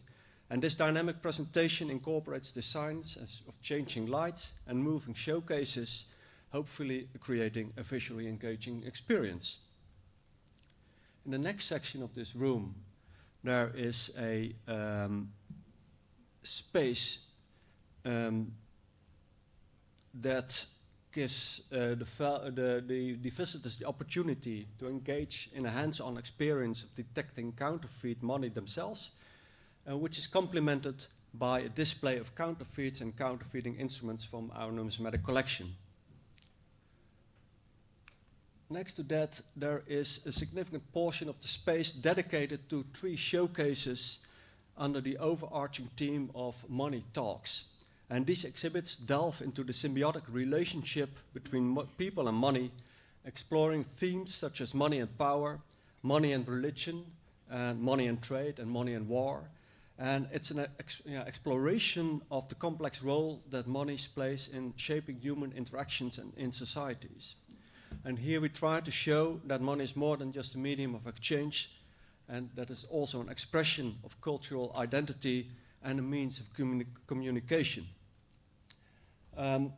There will be very little text in these showcases, a minimal number of words, but there will be some large iPad-like devices with extra images available to show, for example, the obverse and reverse of a coin or banknote, and extra layered information for those who want to access it and want to know more about what is happening in those showcases and what is to be seen there.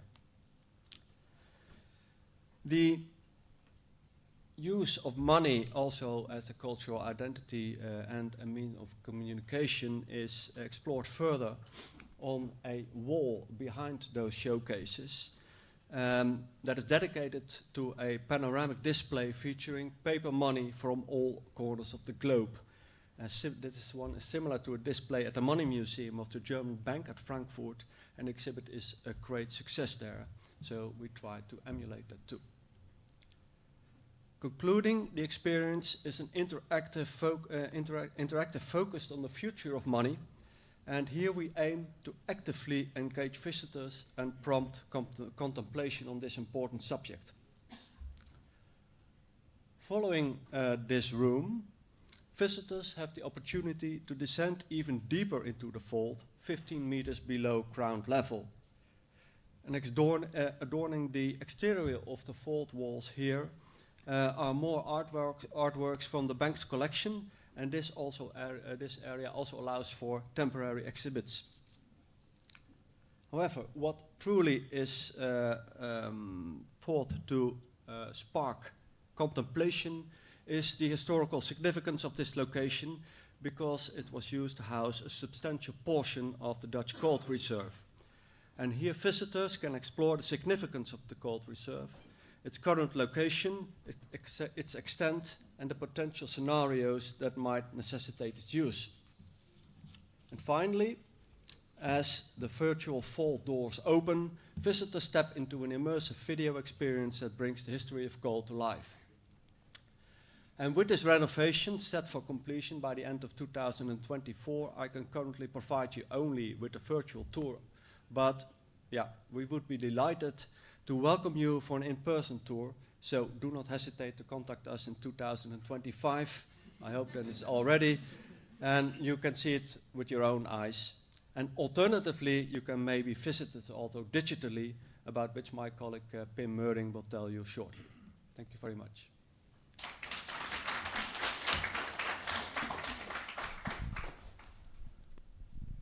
Questions? Yes. Oh, Okay, gentleman there. I have two simple questions.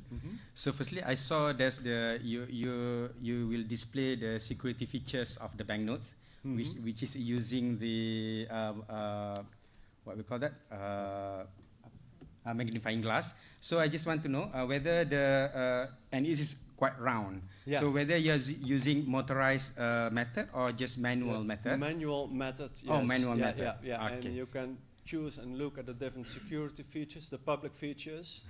And when you turn on the wheel, it says what it is and what you have to take care about and which notes on the wheel are fakes and which are not. Okay. So and the second question is regarding the gold bar.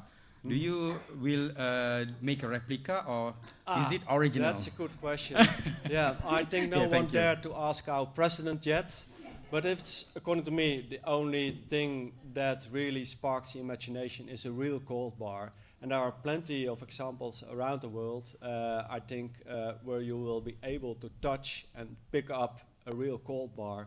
That's the only way that it will work in a proper way, I think.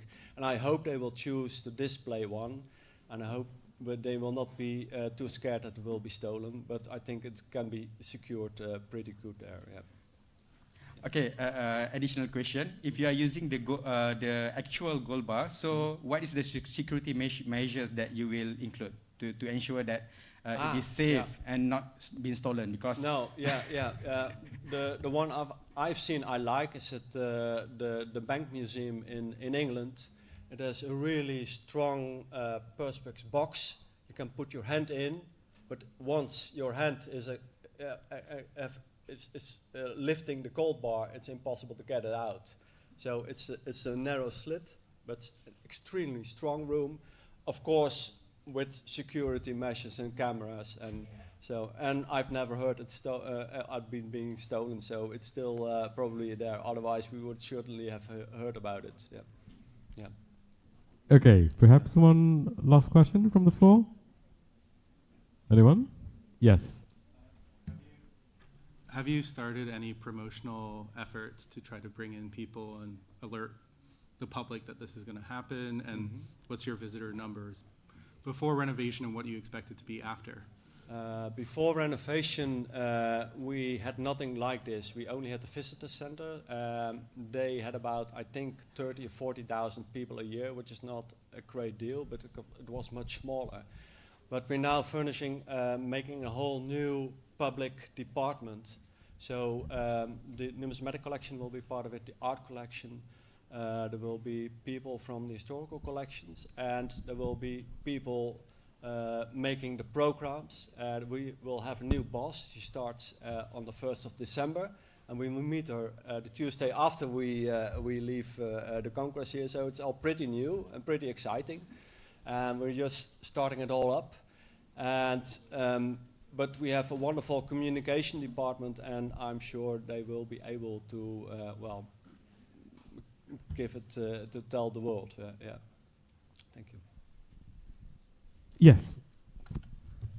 Is there a special reason why you decided to attract visitors from 13 years old onwards? The reason is that most of the educational programs that are in existence in the Netherlands are catered for the younger. So we decided to, get into this niche market, in this new people that are not addressed in a proper manner about financial education and the work of the central bank. So it's that's the reason, yeah. Any other questions? No? Okay. Thank you. Thank Fantastic, you Paul. Thank you very much. All right. Thank you, Paul, for taking us on the journey into the vaults, unveiling the mysteries held within. Ladies and gentlemen, now our exploration continues with a presentation that explores the intersection of curiosity and technology with the topic of triggering curiosity at the digital treasury of the Dutch Central Bank. And our presenter is none other than Pim Moring from National Numismatic Collection, Dutch Central Bank, please. So. There you go. All right. First of all, thank you all for giving me the opportunity to speak here. Very excited about it. This is the first ICOMON visit I do, so very happy to be here and meet you all and hear your stories. So, the treasury of DNB used to be the gold supply hidden deep in the central bank's vaults. As Paul, my colleague, just showed you, we will open these mysterious vaults to the public and reveal an entirely new treasury. However, that is not all. During the process of developing the treasury, DNB developed the idea to construct another treasury, an additional treasury. And this is going to be the digital treasury. We would like to call it online gold, so to say. We developed this idea because DNB felt the need to accommodate the public in an additional way besides the physical exhibition in the new building. Especially those groups of art lovers, numismatists, teachers and students that are less capable of visiting Amsterdam for whatever reasons. So here's what you see. Left, the physical treasury plans, and to the right you will see an insight into the concept of the new website for the digital treasury. So we will host an online version of the exhibition in the new building, and we will call this the digital treasury. Well, this digital version of the exhibition will be different from the main website of DNB, because the main website of DNB is probably, like all websites of central banks, quite formal and mostly focused on offering information. Instead, the digital treasury will offer an opportunity to complement but also enhance the experience of the physical treasury, which Paul just discussed. This means that the digital treasury will accommodate the public, and in particular three groups of stakeholders: art lovers, people interested in the history of money, students and teachers. Now, an important question we asked is, how can a digital treasury complement and enhance a physical experience? Our answer is by offering more than just an online copy of the physical treasury. And the digital treasury we want to develop has to address issues that the physical treasury cannot handle. So it should offer features that can only be exercised online. So for our digital treasury, we have developed 4 main goals. First of all, it is to trigger curiosity about DNB, about the central bank of the Netherlands. The digital treasury will tell the story of DNB, from the very invention of money itself to the rise of central banks and everything in between. This story includes the values and goals DNB, the central bank, stands for in today's Dutch society. And with the digital treasury, we can trigger curiosity for this story. And this will help us reach a more broad audience. It is an alternative way of communicating the bank's mission to Dutch people, especially those more inclined and receptive towards the more informal tone of voice that our website will offer. Our second goal is to nudge digital visitors towards a physical visit of the exhibition. In our view, the objects in the physical treasury, which Paul just gave you an insight of, these objects will speak for themselves.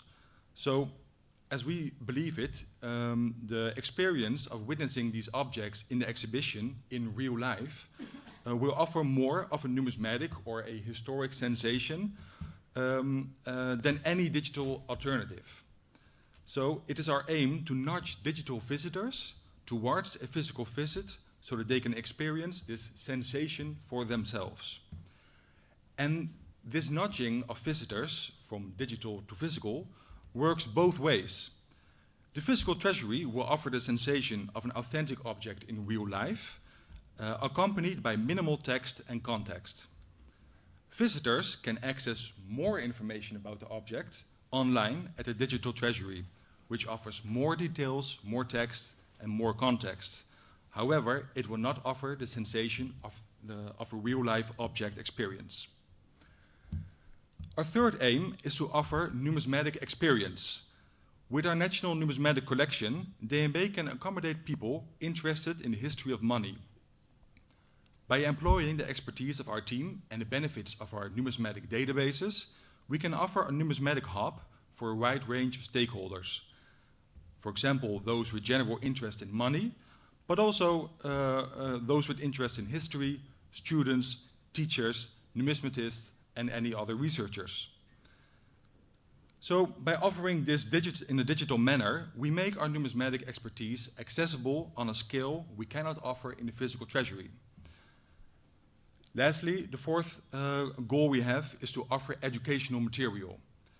To offer education about DNB's history, its mission, and its position of the central bank within society, we aim to combine the expertise of two collections. First of all, our National Numismatic Collection, but also our art collection of the central bank.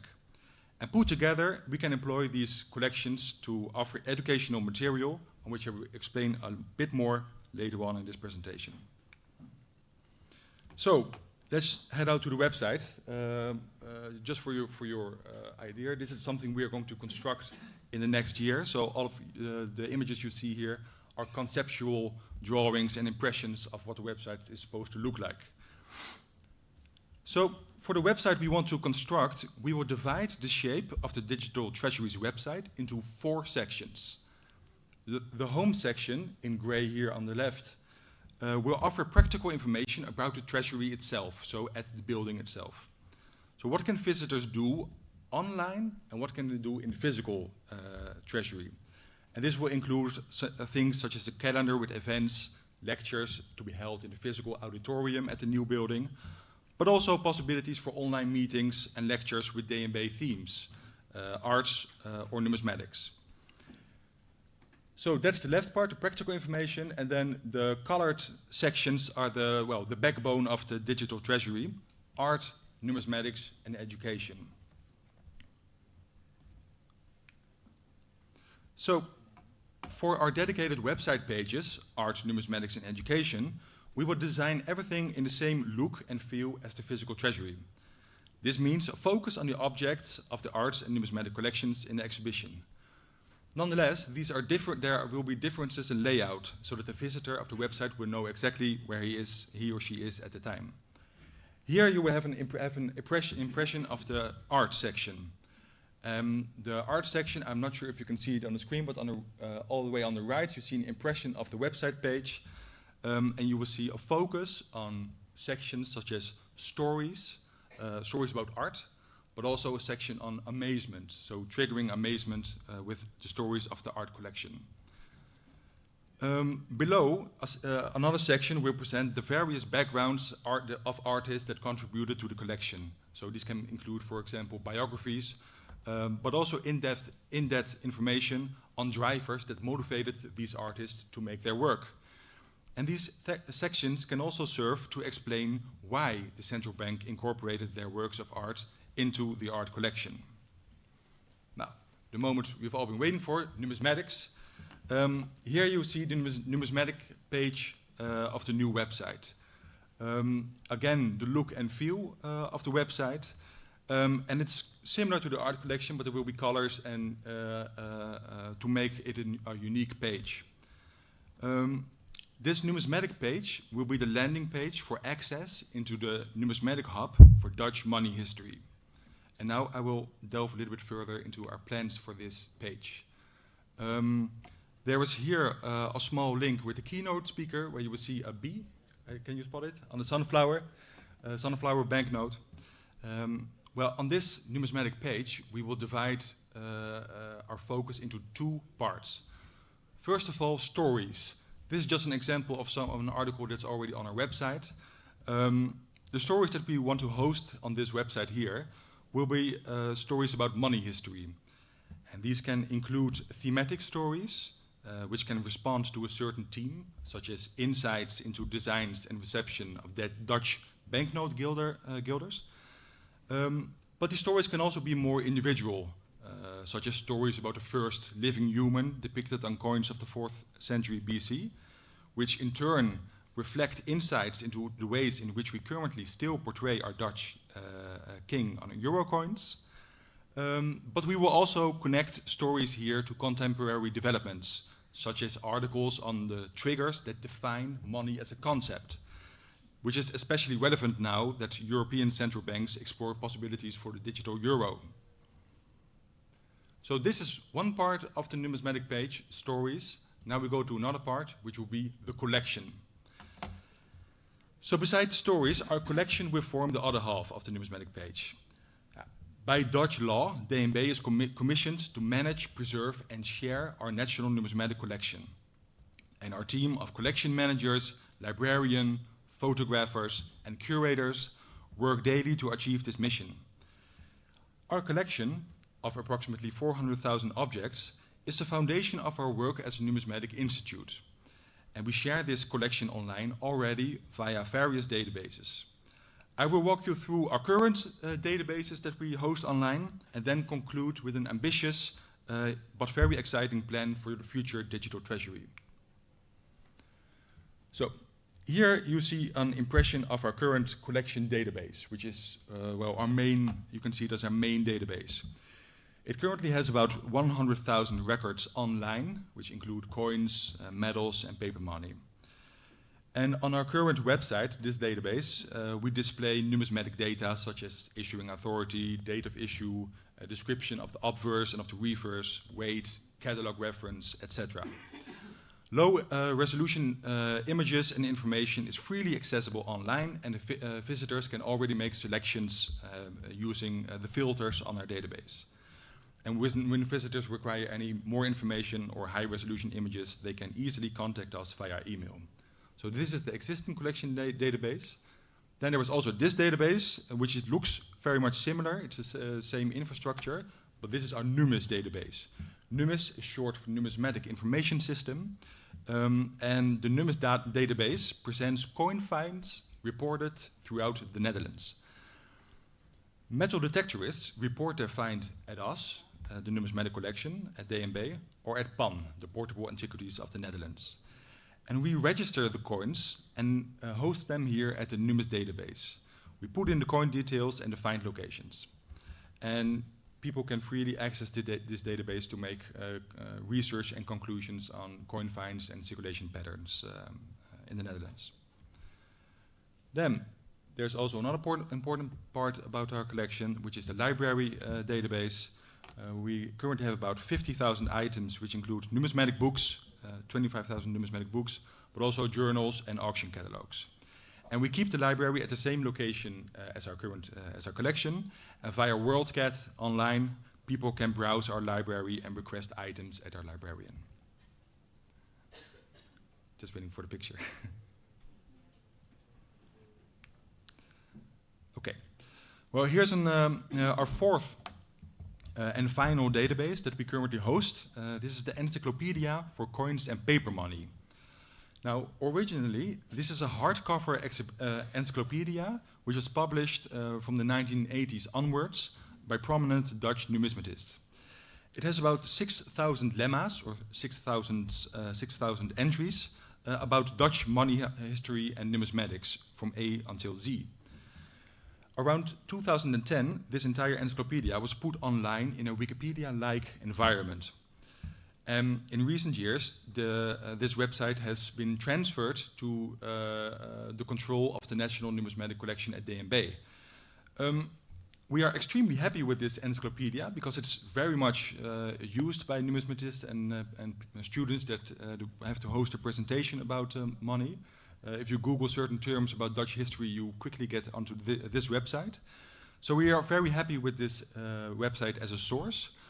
However, we have to work quite hard to update the entire encyclopedia up to DNB standards. One task is to update the images in the encyclopedia, which are all black-white scans. Again, it's a book that is about 40 years old.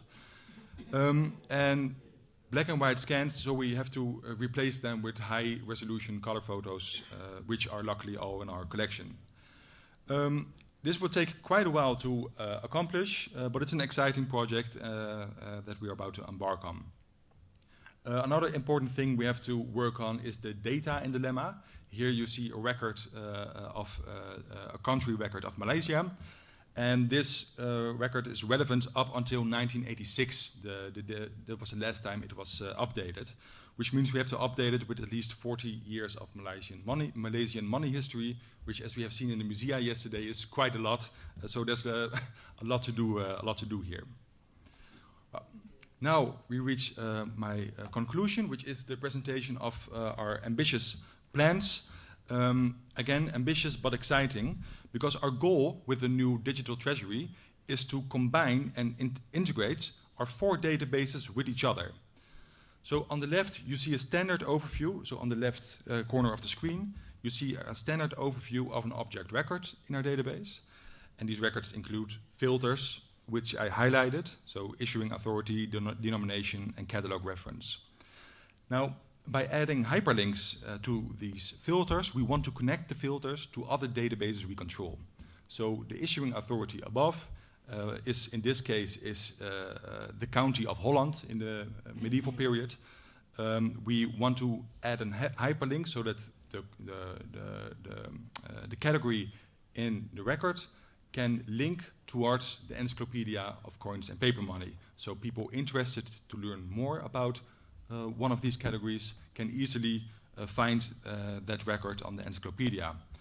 And by this way, you can easily access numismatic background information for all kinds of categories. The same goes, for example, for the denomination type. There will be a hyperlink where you can click on a denomination, and then you can find all the similar denominations found in numis, so in coin finds throughout the Netherlands. And finally, there's also the catalog reference, where you will find a reference to a book or a catalog. And if you click on that, you will link back to our WorldCat library database. And all the examples I show you here are just examples, because we can add these hyperlinks to all kinds of categories, such as mint location, mint master, or designer.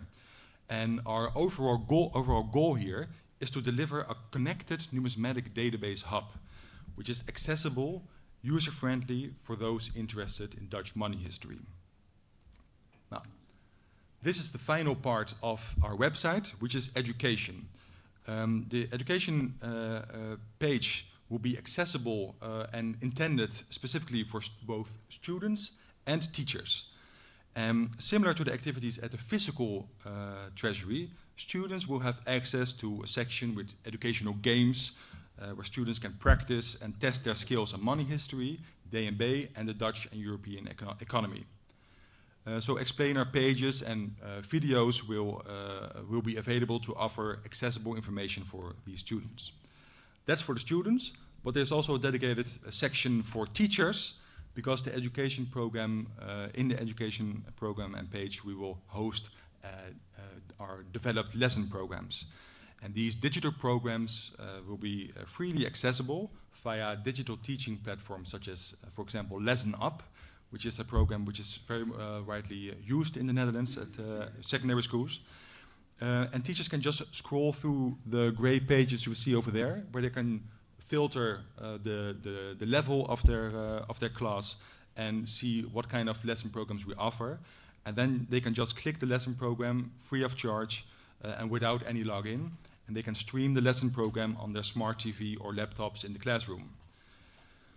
So, like I said earlier, our plans are exciting but also ambitious. And that means that there are also certain challenges that we must face. For example, we must make sure to keep our databases updated, which means we have to continue working on all our regular databases, but especially the encyclopedia. We have to make sure that our records are up to standards for our integrated database to fully function. Also, we have to be careful with the linking of databases together, because it is imperative that these databases communicate well with each other. Because, well, in my personal experience, there are few things more annoying than an inaccessible and badly functioning website or database. And in order to proceed with these digital challenges, we have to work closely together with DNB's ICT or digital IT department, well, similar to what you experienced at the Yale department. Another challenge is digitization. We have no possibility, even at the physical treasury in the new building, to show our entire collection. This is just impossible, and therefore we want to share our collection with the public, so we have to keep digitizing our collection in order to share the numismatic information and images with the public. Another challenge, digital infrastructure. The websites of the digital treasury have to remain user-friendly, which means that it is critical that they function well. And because we will have such a prominent online position now within DNB's online community, our digital requests about infrastructure have to be met quickly by our IT department to address problems as soon as possible so visitors can access the websites. Lastly, another challenge with which probably most numismatic collections at central banks have is that we aim to have a digital treasury that is open and freely accessible to all. And this is a very nice idea, of course, but it can also be problematic because we are operating from behind the secure, high walls of a central bank with all its challenges in form of IT safety.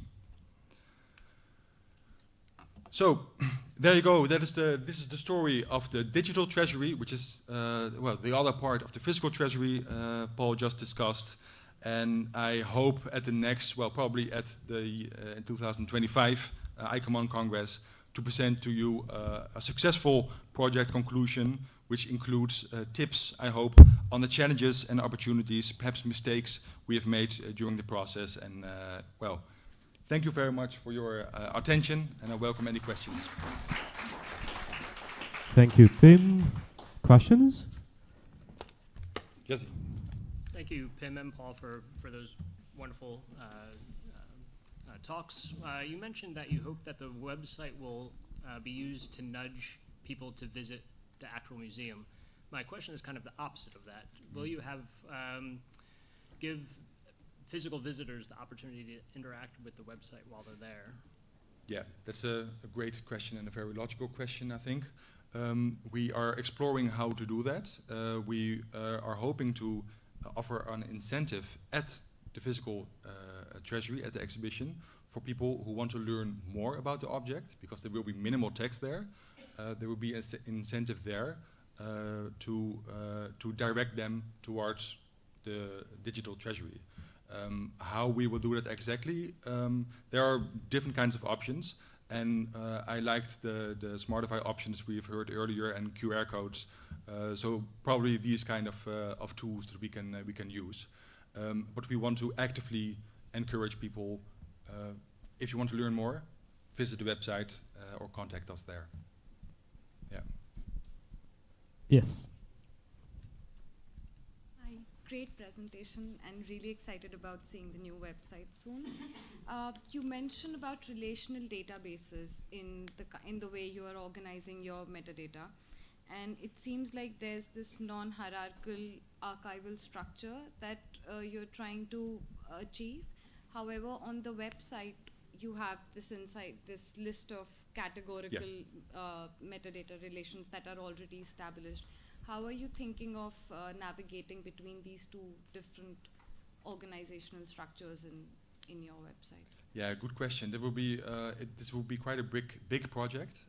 Like we talked about earlier, our new treasury, both physical and online, will not just be about the objects, but also our infrastructure at DNB. So we are going at there will be a whole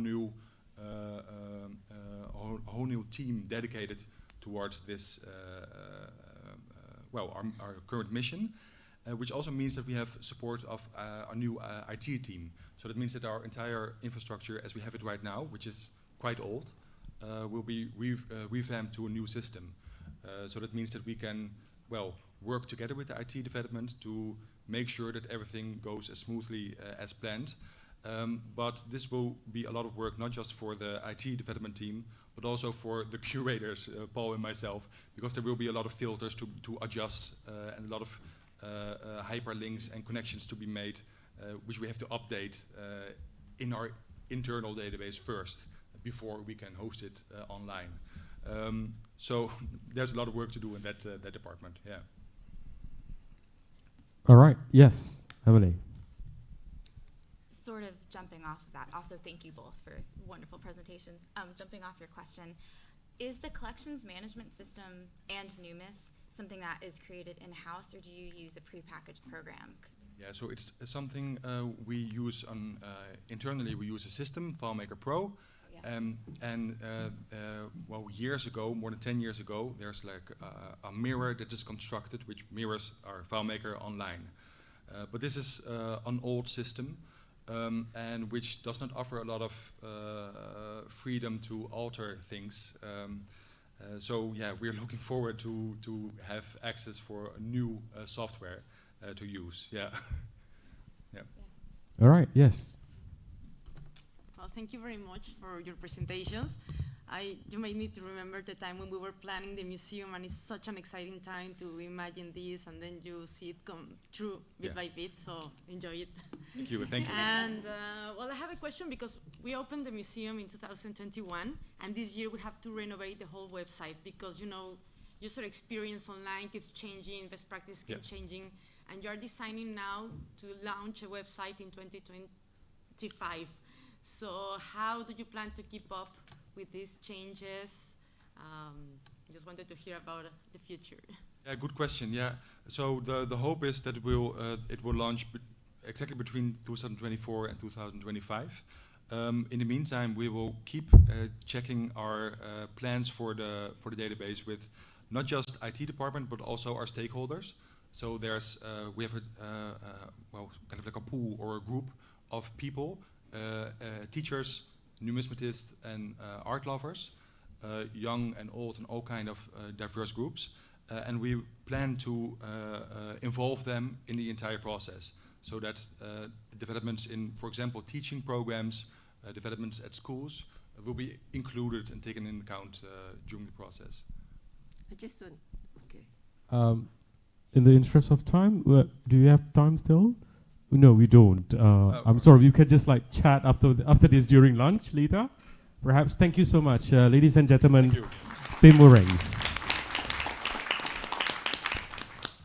All right, as we traverse diverse landscapes in the worlds of museum, our next presenter brings us a unique perspective from Cambodia. The presentation titled Digitizing Exhibitions in Money Museums, Cambodia's Experience, will be delivered by Blaise Kilian from the Museum of Economy and Money, Cambodia. Please, sir.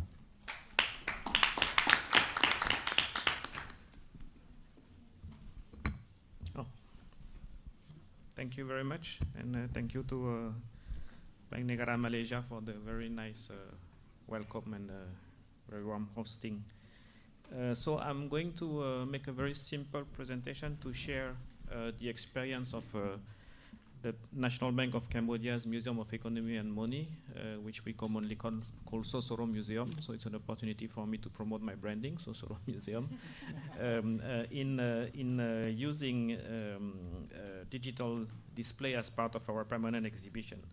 Last year in Prague, I already showed most features of the museum, so I will more focus on how useful this. Oh, okay, that's a little bit fast. How come it jumps to the end? That's the last slide. That's pretty quick, yeah. I think the technical team maybe is hungry. I don't know. This is already conclusion. Yes, yes. So I think you have to go back to the. Yeah, slide. yeah. More further. More.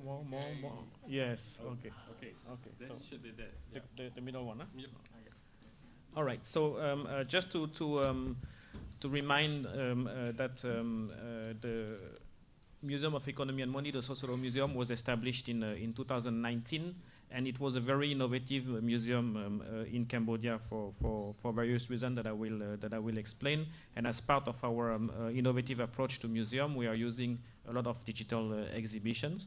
So I will discuss about this and also how this can be useful, not only in terms of attracting the public, but also I think in terms of fulfilling our mission as museums. In Prague last year, the ICOM General Conference has adopted a new or updated definition of museum, and I think this is something that as museum curators or managers or directors or whatever, we have to keep in mind when we promote new ways of exhibitions, because initially we are supposed to collect, to conserve, to interpret, artifacts or pieces of intangible or tangible heritage for the purpose of sharing knowledge with the public in order to pay a service to society. So this is something that I think should be kept in mind, and what I simply try to do today is to show how our use of digital exhibitions in the Sosoro Museum in Cambodia is helping us to fulfill, and to which extent it helps us to fulfill this mission that every museum is supposed to keep in mind, so that we can continue to fit the definition. So this is a quick overview. Why we are an innovative experience in the Cambodian context. I think this is also important to take into consideration the context. We see examples from many countries. In Cambodia, we are an emerging economy, or what others would call a developing economy, so the context is very different from both museum landscapes and also human resource availability and resources in general. And then how we use this digital exhibition and what are the challenges. So why our museum was innovative? Because for two reasons, I would say. The first one is the narrative. I will go very quickly on that. In Cambodia, we have a tradition of museums which are mostly dedicated to statuary and to Angkorian heritage, I would say, or the Khmer Rouge genocide. So these are the two main topics. And most of our museums, until this one that we have inaugurated in 2019, were very classic museums where you basically have a stone, a date, and a location. So this is the National Museum. It is very beautiful. It is very nice. But this is how most museums would look in the capital city and in the provinces, where we have a habit of considering that museums are basically places for archaeological conservation. And in these kind of places, as you can see, there is very little space for interpretation. There is very little space for narrative. It's very much about showing a beautiful statuary and just saying from when and from where it is. And therefore, when we inaugurated our museum, we took a very different approach. The National Bank of Cambodia wanted to talk about the monetary history of Cambodia, which is very peculiar. We have a museum which shows 2,000 years of Cambodia's history, from the most ancient documented polities all the way until nowadays. And this is already innovative because, again, it's not just about Angkor or the Khmer Rouge, it's about every single important era of Cambodia's history. And there is a narrative, so we have extensive text explaining, what happened during these times from the economic and monetary perspective. And in addition to that, we do have a lot of digital displays. We do have a lot of video screens. We do have a lot of computer quizzes and so on, and that makes it quite different. And I remember inviting the director of the National Museum to my museum, and he was very happy, very interested, but he raised an interesting point, was that you have so few artifacts and you say so many things, so it's very different from our museums, which is true. But again, so what we do is to very much try to keep on fulfilling our mission and our purpose as a museum. And so these are more, you can see my colleague who is sitting behind, by the way. These are more overviews of the museum. So you see the artifacts are not so numerous, and then you have how is this a museum, right? You have videos, you have displays, but where are the artifacts? So we do have artifacts, but how do we use the digital exhibition? Well, for a few purposes. indeed, and I'm going to share this with you. So the first one, of course, is to enhance the display of monetary items. But I want to insist here, because we have now new examples of such museums in the world, I think is that whatever we display digitally is something that we already have exhibited, or at least in our reserves. And I think this is an important point to make. So here you simply have a coin that is displayed as an artifact in the museum, but which is enhanced for the visitors to better be able to study or at least look at its main features. We have screens where such coins can be flipped, can be enhanced, and where the signification of the symbols are being explained. So the coins are here, the coins are displayed in a showcase, but the visitors can further study it without having to manipulate it. But both the artifacts and the digital display are here. This is one of the main rooms. So you see the coins are being displayed, and then you have expanded holograms or 3D representations of videos related to the coins. We have many screens like this one, where also, for instance, here we have banknotes from the French protectorate, but we also do it for other periods. And the banknotes themselves are exhibited, and then on these screens, the video take those banknotes, and the features, the symbols, the images on the banknotes are highlighted in 3D or in color, so that the voiceover can explain the signification of these symbols. Usually we say that money conveys a sense of national identity, where in the case of a colonial currency, how much does it, corresponds to national identity? How much could the user of the time relate to a representation of the French Marianne, or a representation of aspects of the region and not only of the country if it's a regional currency? So this is something that we display and that we explain in those kind of reconstitution of the banknotes, but the original artifacts is exhibited here as well. Another example, which is here, we have made this very big screen that you can see here, and this is quite a popular thing, where we display all the banknotes printed by the National Bank of Cambodia since 1993. And for every single banknotes, all the features that you can see, whether it's a representation of a piece of heritage, an Korean temple, or whether it is His Majesty the King, or whether it is a traditional decorative pattern, all of them are explained, so the visitor can click on any one of those features, and you have a notice which is going to appear on the right of the screen, which explains what exactly what is the meaning of this image, what is it, and then you understand why it was chosen to be put on the banknote, because it is related to nation, to religion, to kingship, or to whatever that makes the Cambodian national identity. So here, for instance, this is an example. Then this is something that we have done not internally. So all these things that we do, we have to rely on external service providers. So I think it's important also to say that there is a cost for that. And this is something I will mention at the end again. As a central banks museum, usually we have the means, the resources, because we have a good financial backing indeed. Our owner prints the money, so if we have reasonable requests, it can happen. But for other museums, and again in the context of Cambodia, this is something that my colleagues in the National Museum they could have the idea to do it, they could be interested in doing it, but maybe they would not have the funding to do it. So I think we have to stay humble and understand how fortunate we have when we have such backing to make these very interesting exhibitions. But again, here around this main screen, okay, too late. Around this main screen, all the real banknotes are also being displayed, and then the visitor can study the banknotes digitally while having a look at the real one as well. Here, something else, we have those touch screens where we display different documentation related to the establishment of the Bank of Indochina, or later on of the first national currency after independence, and so on and so forth. And so the visitors can select the documents, they can have a look at it, they cannot manipulate the original documents, which we keep in our archives, but we have these documents and we display it here for the interest of the visitors who want to study a little bit more in depth. Another interesting aspect of digitization is for academic research and also for connecting ourselves with networks of researchers around the world. We have this researcher, Dr. Andrew Harris, who is currently in the National University of Singapore. He's an American scholar, and so he's currently making a study about this coin that you see here on the left side. is a kind of international currency that circulated throughout Peninsular Southeast Asia for a few centuries in the mid-first millennium.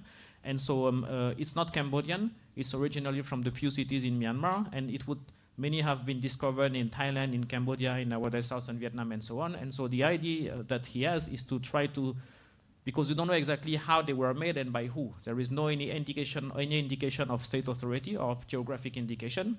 And so these coins were maybe circulated or reproduced. And so this researcher is trying to find a common pattern of production, or at least trying to study all the hoards that were discovered throughout different points in Southeast Asia. And so he came to us once, but he's not going to come 1,000 times.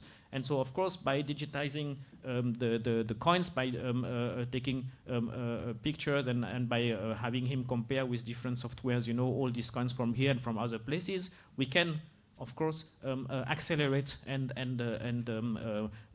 support his research, of the result of which we will benefit in terms of better understanding our own monetary history as well. So that is another very interesting aspect that we have been relying on. And of course, we have this edutainment, education and entertainment part. So yesterday, our colleague from Morocco was very accurately saying that, we don't want kids to come and play games. We want them to come and interact so that they can test their knowledge and improve their knowledge. So we try to do that, but we have a lot, of such areas where they can either watch 3D cartoons or videos telling them about the challenges and engines of economic growth, or where they can test their knowledge at the end of the visit. As you can see here. So all of these quizzes and games are related to the contents of the museum, and it's quite popular actually, and it works quite well. But indeed, this is not a video game. It is trying to encourage education through the means that the young visitors would be attracted to. Because again, in Cambodia, I said that yesterday, 50% of the population is below 25 years old. So we have to find ways to attract these young people, and this is something that is working very well with the young population. Now there is a second main aspect that has been very useful for us from the digitalization perspective. How do we how can digitization be useful for us in order to fulfill our mission, is basically for the outreach purpose. So our museum is located in Phnom Penh. Cambodia has 25 provinces. Not everyone can come from far away to visit the museum. But because we belong to the National Bank of Cambodia, we take opportunity of what is called the National Currency Day. So regularly, the National Bank of Cambodia organizes events throughout the provinces to promote the use of our national currency. We are in a country where dollarization is still high. So we have the national currency, and then we have dollars. And the National Bank has the purpose of slowly increasing awareness of the importance of using the national currency. And therefore, we have those real days throughout the province, and the museum joins the National Bank of Cambodia's team to participate into those real days. And this is an opportunity for us to transport a summarized exhibition. So in this case, we have those panels, which are a summary of our main exhibition, where we tell the monetary history of Cambodia, where we tell all the main aspects of the monetary history, but also we bring the digitized exhibition as well. We bring the interactive elements. We bring those screens showing the banknotes and explaining the signification of the images that are displayed on the banknotes. And this proves to be very attractive. And so therefore, we can take our exhibition to the provinces for the people who would not be able to travel immediately to Phnom Penh to visit, to the capital city to visit the exhibition. So this is extremely useful, and as you can see, it's very popular. Again, these young people are very happy to not to play video games, but to interact with our digitized exhibition and to learn more about monetary history, about the national currency, about the significance of the symbols that are displayed on the banknotes, and so on and so forth. Also, in terms of communication, so I'm not so happy because this does not render very well. This is something we are very proud of, but this is an abstract of a video where we show exactly all the portraits of His Majesty the King, which are displayed on the banknotes. We have found the exact moment when this picture was taken. And so we, thanks to our service provider again, because this is externalized, we we show the moment in video or in picture, and then with this software effect, it is transformed into the actual banknote. So we show that every portrait of the king that is on a banknote is taken from a significant royal activity. And this is something that we can use not only in our museum or in outreach, but also in communication. So we put some abstracts on our Facebook page or whatever, and it attracts the interest of the people. It plays its role of educating, and at the same time, it has, people come to the museum because they want to see more. So this is also very useful in terms of basic communication. Just a few remarks again, because I think it's important in terms of challenges and also maybe questions that should be raised. So again, there is a cost for all of this, and I was amazed by the presentation of our colleagues from the Dutch Central Bank. So again, you are central bank, so you have resources. I don't know how big is your team, if you externalize or if you do everything yourselves. For us, I mean, we have service providers, we have a small team of maintenance, but all of this has a cost, and I think that if you are not a central bank museum, this is something that has to be taken into consideration from the early stage, because there will be a cost and there will be challenges. And of course, the more screens you have, the less you want to have this on your screens, So that's the main problem. So, constantly you have to work around and, and send the team, because this is going to happen. So you need a team which is able to immediately intervene, and solve the problems.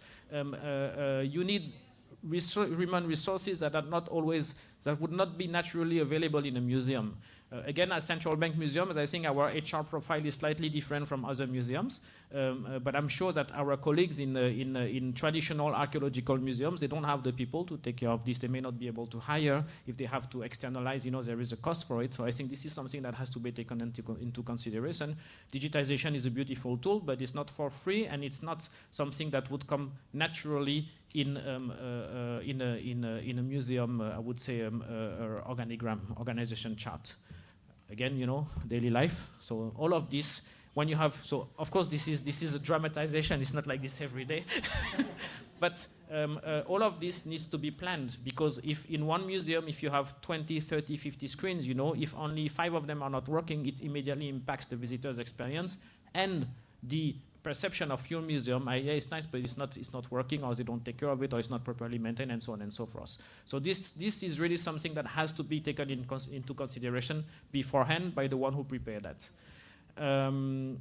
Yes, how inclusive is digitization? I mean, again, in Cambodia, I'm not going to say that I don't care, but because 50% of the population is below 25 years old, it is, okay, but what about elderly people? What about visually impaired people? Can they all have access to that? Can they all, this is a very famous monk, by the way, so I'm sorry to put his face here, but it's interesting because you can see like, what is that? So if, depending also on your target population or simply on your demographics in your society, how far should you, push digitization, and how much should you consider that it is adapted to your entire, spectrum of visitors?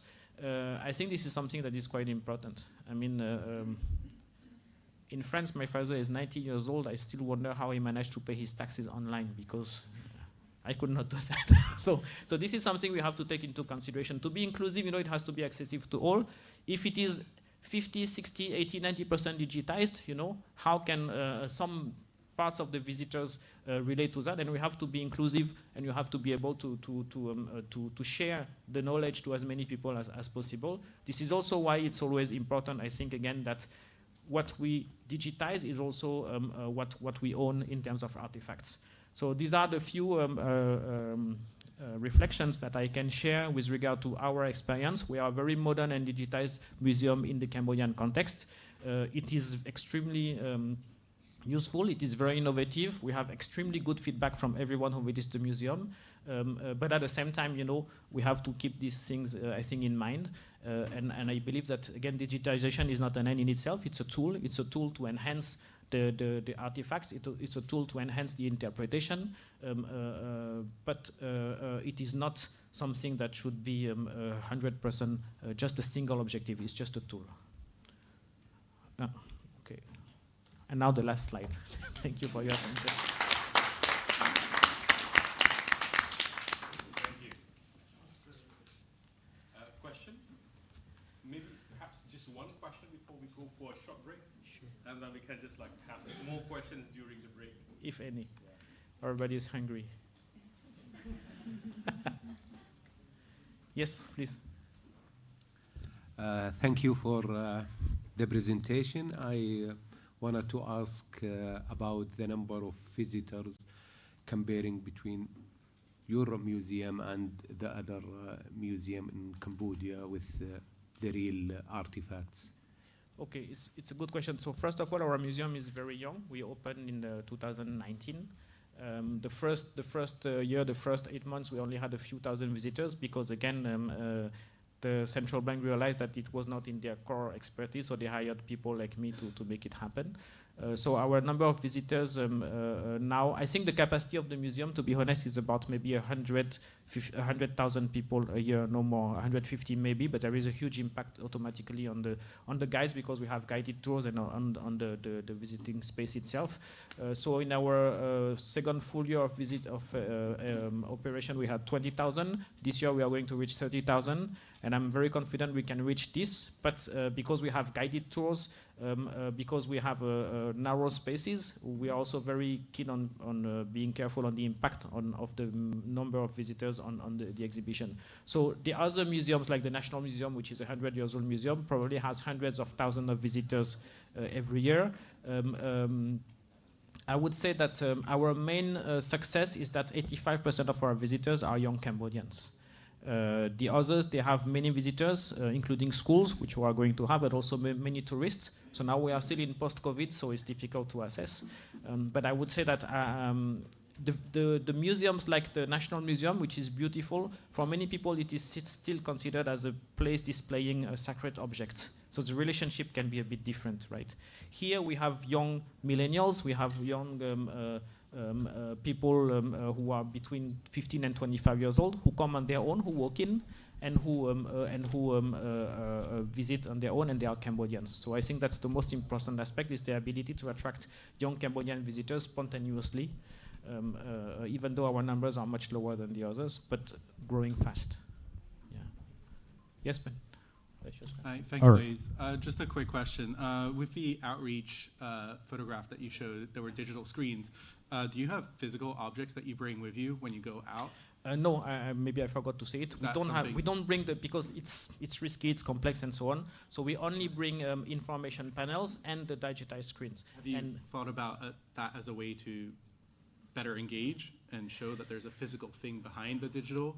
What we tell people is to come to Phnom Penh and visit. It's a way, but because transporting artifacts is maybe complex, maybe risky. So usually modern. So we do have artifacts, but which are, I would say, modern banknotes from maybe from I think the late protectorate and the previous regimes, because we have had many regimes in Cambodia. So maybe banknotes you could say from the 40s or 50s onwards, but the old coins from the 2,000 years ago or and so on, no. We wouldn't, it's a bit tricky. No, I was just thinking about banknotes from the last 20, 30 years might be easier and less risky. This we have, yes, this we have. Yes. All right, okay. So I have to cut it short. All right, thank you so much, ladies and gentlemen. Blaise Kilian.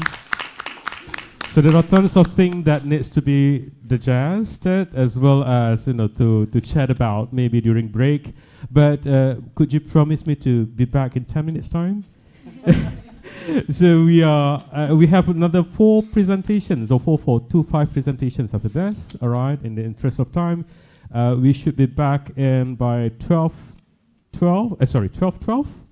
Yeah, with that we go for short tea break and be back into the hall in 10 minutes time. Thank you very much for the questions as well as for stimulating presentation. I'll see you after this.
Distinguished guests, ladies and gentlemen, welcome back everyone. I trust you have had a rejuvenating, super duper quick break just now. And we are now ready to continue our exploration for the evolving landscape of museum practices as we delve into session 2, sustainability.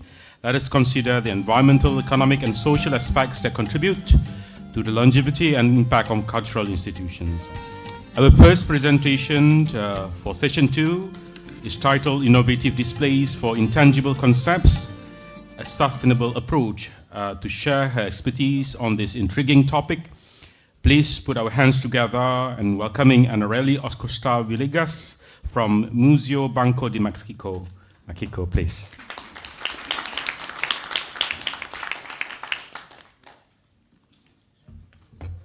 Well, assalamu alaikum. Buenos días. And well, good evening or good day, everyone. Okay, so let me see. Oh, sorry. Well, I'm glad my presentation is just after the break. I see now you are all energized. I only have 3 parts of this presentation. The first one, I want to talk to you about the project of creating the Museo Banco de Mexico. The second one is like the main part of this presentation about the principles of ESG, the environment, social and governance aspects we look around the museum. And the third one is a glimpse on the museum today. So each one of these parts could be a whole presentation of an hour by itself. So this will be only a glimpse to get you interested, to get to know a little bit more about what we're doing back in Mexico, and to share with you some messages. Here is a small video. I want to give you like an express tour around how the museum feels like, how it looks like. So it doesn't have anything, it's just images. So I'm going to be talking about the building. This is the Central Bank headquarters. We have many buildings downtown Mexico City. This is where the governor and the board of governors live upstairs. And the project aimed to open the doors of the central bank to the public. So that was the main message. And that's why it was really important to have the museum hosted there. We did analyze other options, other buildings, but at the end this was the place that is very iconic. It's a landmark in downtown Mexico City. So there you're gonna be looking around the exhibits. We have a good mix of interactives, technology, and some more hands-on and mechanical experiences.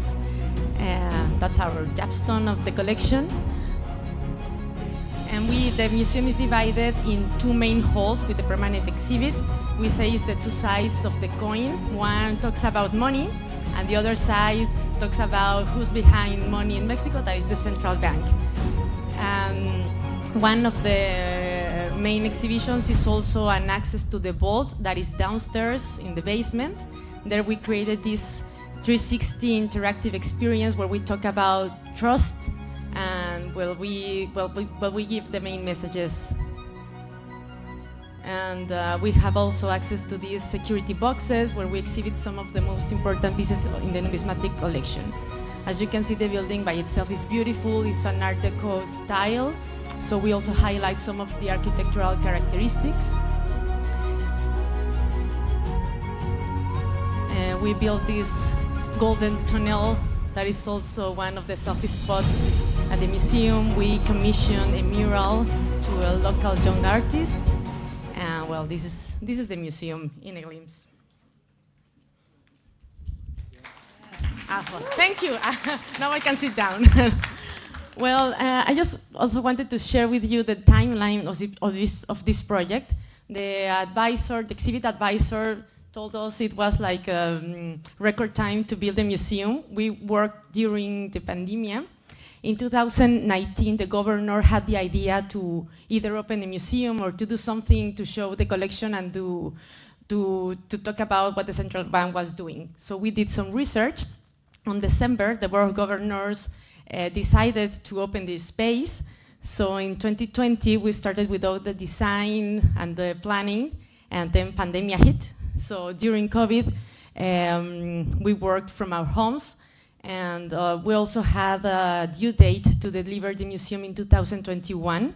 So what we did is the natural process of the methodology of creating a museum. We tried to do some phases in parallel. So as we designing experiences, we send them to production.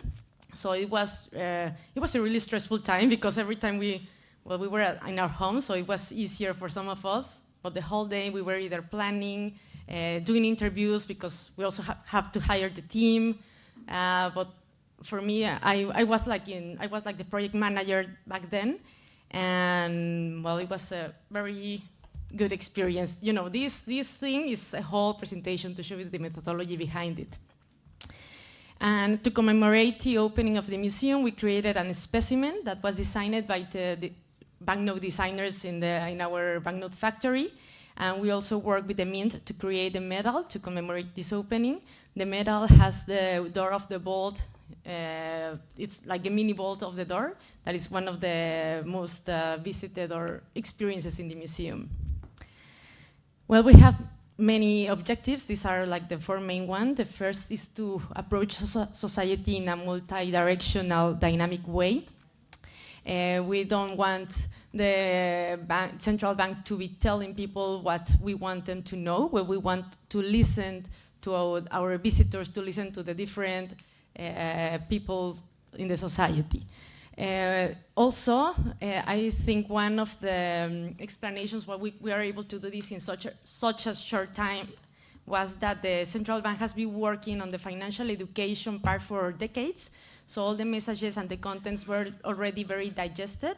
Also, the communication effort was evolving towards a more open way of communicating with society. And also, we had a lot of expertise around museums because the central bank manages some of the most important cultural trusts in Mexico. So we have that expertise all put together. And of course, we've been working with the numismatic collection and the art collection doing temporary exhibits in other venues. So that's putting everything, all the pieces together is what gave birth to the museum. These are our three axes. Everything we do, we are always talking about this in a mixed way. We don't have a specific galleries for each one of these teams, but everything goes mingled. We have the numismatic collection. We also have the art collection, but it's a very small one. And today I'm going to present you a program that we're working on. And the second one is the building. It's a national heritage, so it's protected and it has never been open to the public. So for the first time, Mexicans can go and see their own heritage. And the last one is all these intangibles, the functions, what the central bank provides for society, what money is. Our numismatic collection is huge. We have more than 120,000 pieces, and well, we have been doing great with conservation and preservation because it was beautifully stored in the vaults. So this is the first time it is exhibited permanently to the public. Of course, it's not a whole collection, as our previous colleagues were talking. We chose only 500 pieces. So it was a very hard curatorial work to choose only 500 because we're in love with all of it.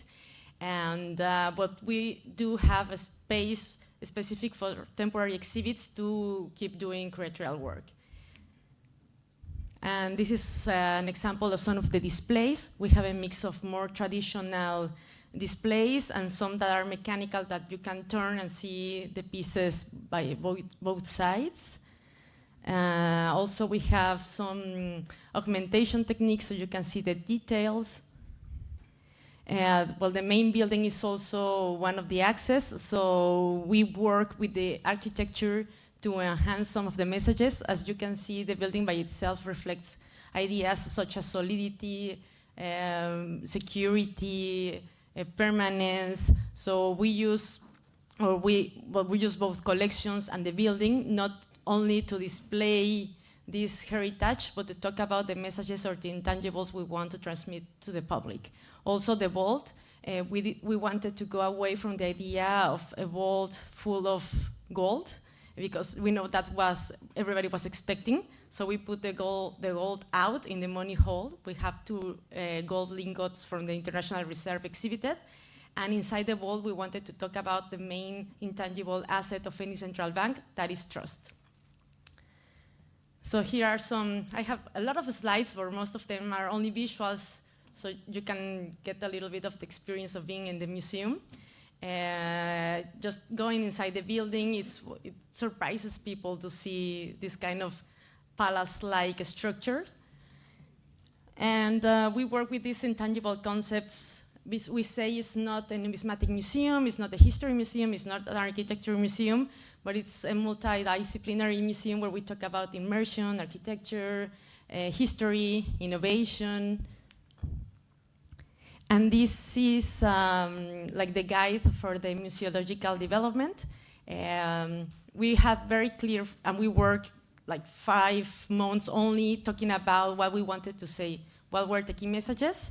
The umbrella message around everything is the central bank is your central bank. The Banco de Mexico is your central bank, because we wanted to go around the idea of ownership of the central bank. We did some focus groups to talk about different possible visitors, and there we found that even though people trusted the central bank, trusted money, they had no idea what was happening behind doors, but they were really curious about it. They thought it was something that was far from their lives, that they had nothing to do with themselves. So to bring closer the central bank to the people was at the core of everything we developed. And then we talk about these intangibles that inspired everything around, from the look and feel of the design, the materials we use for the exhibits, to the messages, and till today, every temporary exhibit we curate, we always give a look at this slide. We say we have to always transmit these intangibles through what we say. We have to talk about permanence, because we are a central bank, so we talk about solidity, quality, and atemporary. We talk about innovation with dynamism, contrast, and surprise. That is one element that is truly important in any museum from any topic. We talk about trust, as I was saying, our main intangible asset. So the permanent exhibits, there you're going to see people just interacting with them. At the center of the exhibit design was the visitor experience. So we always talked about the individual and how they were creating their own meanings when they will walk around the exhibits. So as you can see, there's only like technical information labels. People create their own stories, but every exhibition has some interactive screens. I think it's a little bit like our colleague from Cambodia was showing, where they can go deeper in the information. So we say we have different layers of information. The first one is your short phrases, the things you can read directly on labels. The second level is when you go inside the interactives and you find stories around the pieces, you find more information. And the third level is when you go into our webpage and you can find plenty of more information. And well, the bold is the thing that keeps attracting people, and one of the things that has made the museum very interesting. We were also very afraid that when opening a central bank museum, nobody will come. But our surprise has been otherwise. We have queues. Well, the museum is free. As our colleague from Cambodia was telling, I was very like feeling what you were saying, because we live, I think, the same things. The central bank allows us to make this free entrance, even though it's a high maintenance museum. We also have this IT team. Every time a screen goes off, they have to repair it immediately. It's also very related to the reputation of the central bank, that we always are taking care of this. And well, we have some other interactive features. We're also always looking ways to have these add-ons to the exhibits, because they were designed for everyone, but at the same time, we have very specific needs depending on the age of the population. So we sometimes add some activities for younger children, or we have this, our education team is always like walking around the halls, explaining to people who have some questions or who want, or listening to people who want to share their stories. Because that was one of the biggest surprises. We discovered that people went to the museum and they wanted to tell us their stories around money, the banknotes they used where they were kids, something that happened then with the decision they took around money. So just listening has been very successful because we've been described in the service as being very warm and very receiving towards our visitors. Here are some more exhibitions, and we explored as well. We talk about a lot about how money is really present in our everyday life, not just in our economic activities and transactions, but in our culture. We have many phrases around money, we have songs around money, we have games around money, traditions, so we also explore all of these around our exhibits, and it's been really successful as well. And this year, we launched the digital version of the museum. Of course, it's not the whole experience, but we chose 5 of the most relevant exhibitions, not those that the people like the most, but those that helped us to transmit better the messages we wanted to convey. So we turned them into the digital environment. This changed the whole user experience because on the museum, you can see this place in a specific way. For example, the timelines, there are a specific way. And when you go to the digital version, we have to transform it totally to ensure also a good experience. So this is brand new. There you can also see the 360 of the museum. Unfortunately, it's all in Spanish. That's one of the challenges we're having now to translate everything. But at least the 360, well, you can just enjoy it. And there, you can also see the vault experience, because the vault has some limitations of accessibility. People on wheelchair cannot go downstairs because we were not able to alter anything around the building. So that was the main the thing that drove us to do this digital museum experience. So here you can see some of the pages inside the digital museum. As you can see, it's very colorful, it's very attractive. And well, the thing that keeps the museum alive, and one of the things we thought about since the planning, was a space dedicated to temporary exhibitions. And these exhibits are the ones that help us to go deeper into these intangible things we want to transmit through the artifacts of our collections or from loans we've been making with other institutions and other private collections. So I only have pictures. I won't talk about every one of them. Just wanted to give you a glimpse of what we've been doing. The first one you see up on the top page is about the vault by itself. It's an exhibit we planned for the first anniversary of the museum, and we have some materials from our archive exhibited for the first time.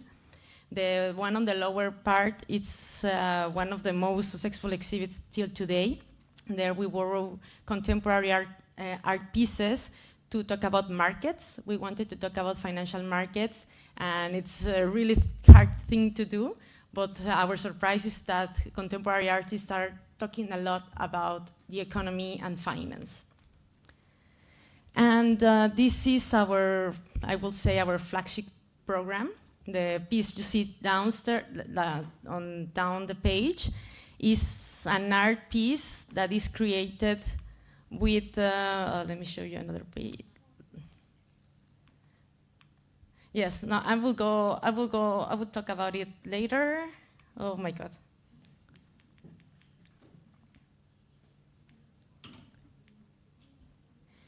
So it's an art program we have every year. This program has existed before the museum, but with the museum, the outreach of the program has increased considerably because we have a place to exhibit the pieces.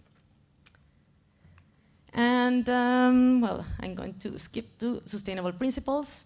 There you can see the ajolote, that is an endemic animal from Mexico. It is become really famous because it's an endangered species, but as the central bank changed the family of banknotes in 2018, we put this animal in the back of one of the pieces, and it's become really, really famous. Everybody wants to have something with the ajolote in it. So as you can see, it's one of the things that we highlight a lot. It's what people want. And talking about sustainability, here is just like a glimpse of these 3 principles. The first one is the cultural sustainability and how we take care of our heritage and how we give access to our heritage through the work we're doing. So here is the digitization program with our numismatic pieces. This is the kind of information people can find in the interactives, and since this year, it's also available online through the Digital Museum. When we opened, we digitized 500 pieces that were exhibited, and each year we continue with this work. If you find a more efficient way to do it, I'm open to hear it, because right now we can only afford, because of time, to do 150 pieces a year in 3D digitization, and it's one of the things that people like the most, to see the pieces and to play with them. Here is a GIF just for you to see them, but this you can manipulate, you can make it bigger, smaller, turn around. And this is how it looks, the exhibition on the halls. People usually sit down and they stay there for hours. Also a way to, we take care of, we put at the center of the experience every one of the visitors is to put them on the shoes of the designers of banknotes. So people can design their own banknote. There they explore also what they think is the most important cultural features or the most important things that represent us as Mexicans, and they put it on the banknotes. We have a whole library of different things from different periods of time. And so we keep looking what it's important for us to create identity. And these are some pictures of our temporary exhibits, where we also take some of the symbols or some of the iconography that has been represented in the banknotes, and we go further up with it. Here, the thing you see in green appeared on one banknote in the 80s, and it represents one Aztec goddess called Coyosauqui. She is a symbol of recovery, of reconstruction, of resilience. So we wanted to talk about this concept, and we did a contemporary art exhibit around this figure. But of course, the central piece was this numismatic banknote and some medals that were made with this goddess. Some more things here, art exhibits that talk about culture. So as you can see, people can hear some songs, some phrases that we use in our everyday life, but people don't know it's related with money or related to numismatics. On the environmental side, apart from all the sustainable things we do at the museum, we recycle, we try to use the same furniture for every temporary exhibit, but we just change the way it looks.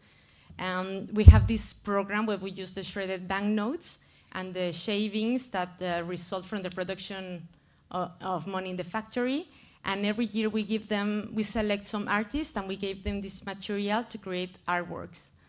And these are some of the results. We've been doing this since 2017.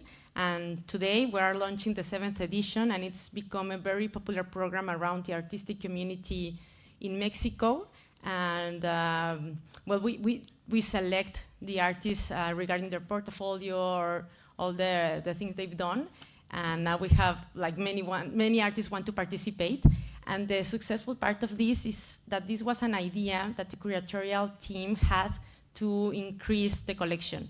As I was telling you yesterday in the roundtable around the collections, it's really hard for us to acquire new pieces because the market always gains. Our internal procedures at the central bank were very slow. And so the art collection has been the same number for the last, I think, 15 years.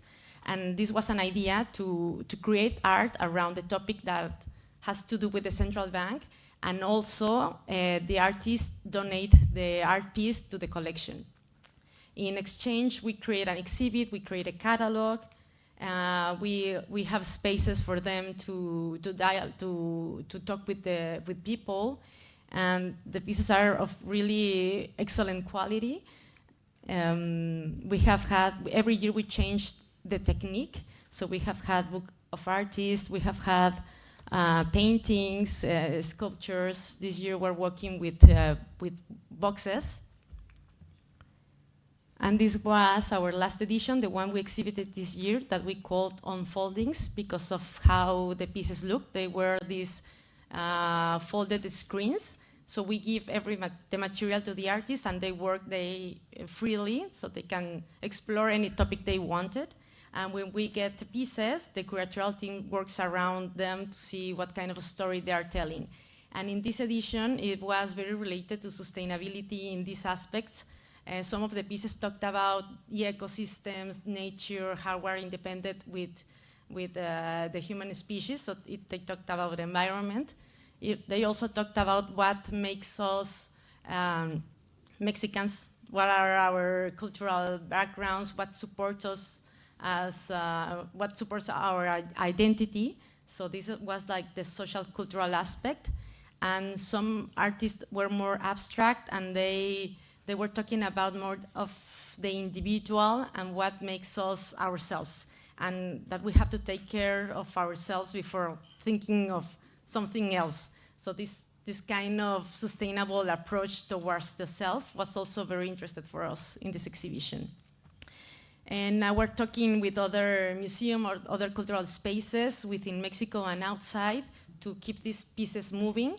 Originally, they were thought just to increase the collection and to be around the halls of the central bank, but we see that the impact goes way beyond that. We have created a community of more than 150 artists that have participated. And so we think one of our duties to them, because they were so generous to donate their work, is to keep promoting their art and the stories they wanted to tell. And also, well, here we see, maybe I already, no. How am I doing on time? The last aspect I wanted to talk about is the governance aspect. We see the governance aspect as the resources needed to keep the museum going. The museum has, we created a team of 60 people. Some of them were relocated from other areas of the central bank, and we worked a lot on doing some upskilling or to make them learn new things, because they were not museum professionals and they were not going to work on the museum. So this program has been really tough, but the results are being really good. And also we hire some museum professionals. So we have a mixed team with all the generations represented, from baby boomers to Gen Zs. We have from all disciplines, we have historians, designers, the classical museum staff, but we also have accountants, ex-secretaries. So it's a really mixed team. So at least for me, that's what holds everything together. And it's the face of the central bank towards the public. So we really work with the team. And in the resource part, the previous governor, the one who had the idea to open the museum, had this plan of financing the operation of the museum with the fines that the central bank recollects from the financial system participants. So as a regulator, it generally collects fines to the financial system of the users of the payments of systems, and that amount of money goes to finance all the operation. And today, well, we have received more than 250,000 visitors, so the numbers were higher than we were expecting. So this tells us how the public is interested in knowing what money is, what the central bank is. They keep demanding. We receive a lot of ideas, of things like that they want for us to be doing. So we're very happy with the community we've created. We see every time we see more second time, third time visitors that go there and they want to go back with their family, with their friends. And we see this kind of data because even though the entry is free, we ask them to log in to make a reservation. And then we see that there is the same people logging in and making more reservations every time. So this tells us that at least the exercise is working. Of course, we have some challenges. Some of them is that we thought this was not going to be a topic very interesting for tourists, but it results is being very interesting. And we have to translate everything to English because right now the museum or the permanent exhibit is only in Spanish. But since this year, all the temporary exhibits are bilingual. So soon, if you go to Mexico, I love to see you there. I promise you, you will enjoy, you will love the museum. Well, that's everything I have for you now. Well, thank you, Anarelli, for such insightful session, sharing session just now. Again, in the interest of time, perhaps we could pose questions. If you have questions later, would you mind just to ask during the break? I'll be around. Yeah, you'll be around. All right, you'll be running away. Yes, but no, it's not everything I have for you. I have some souvenirs. Unfortunately, I don't have the same for everyone, so I'm just gonna pass this bag around, and you can grab whatever you like.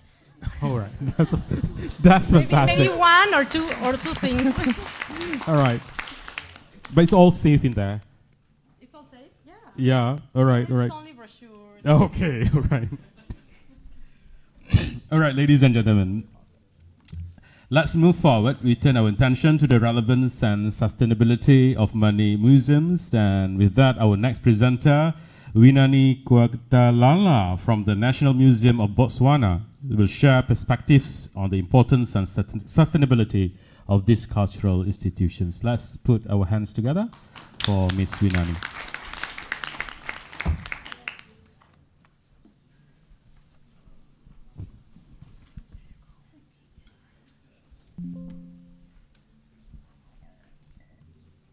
Good day to you all.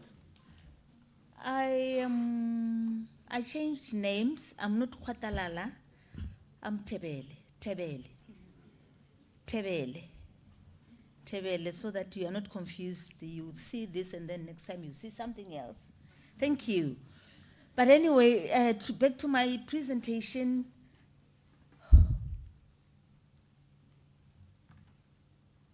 Am I going to be seeing that? What do you want? Do you want the next one or? No, this one is okay, and I'll go to the next one. But then I have to be here so that they hear me. But will I be knowing what I'm saying? No, it's okay then. It's okay. No, it's okay. Yes, you can give me your mic. Sorry, the slides again? Is it on? Okay. I wanted to face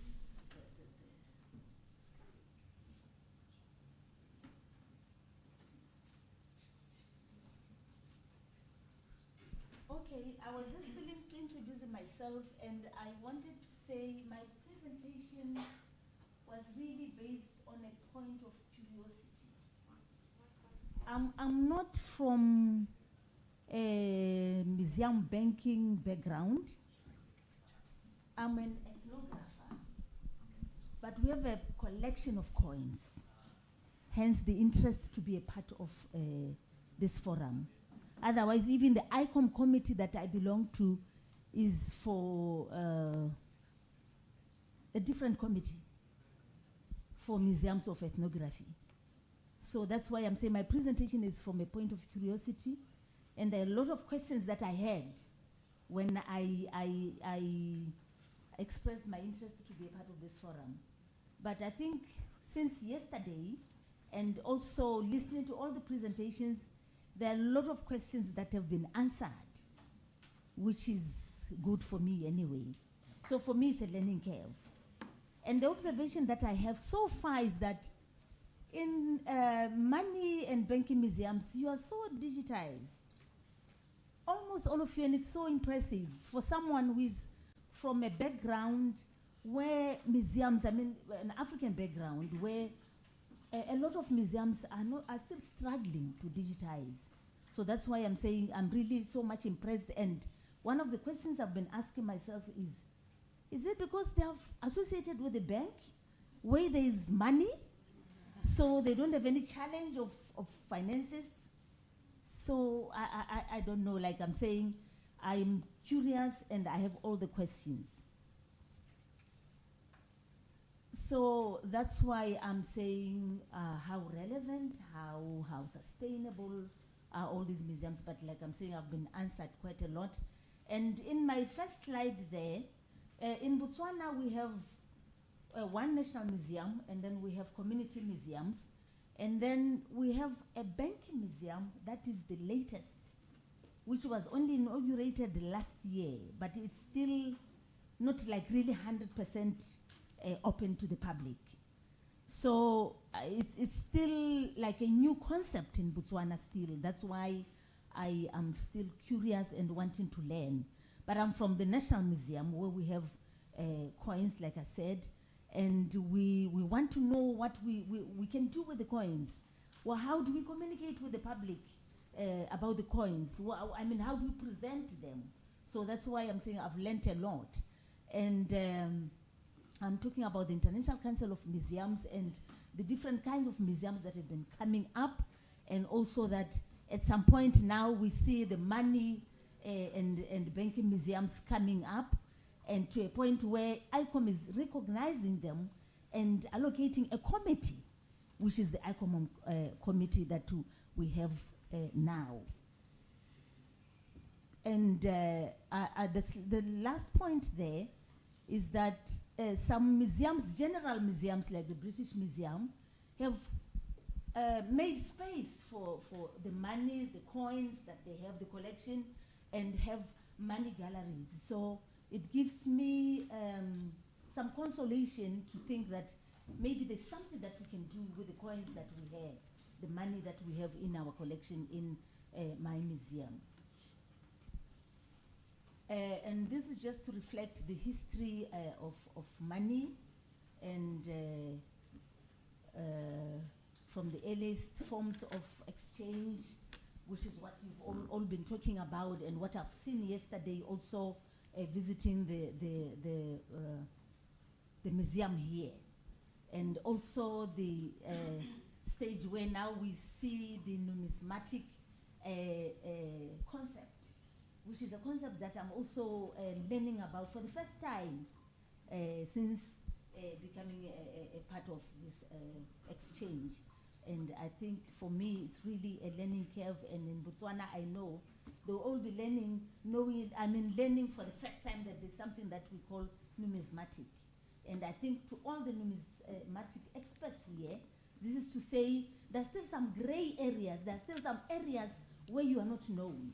And it is your duty as museum experts to make yourselves known, to go out to those communities that know nothing about numismatic, to those places that have money in their collections and are still doing nothing.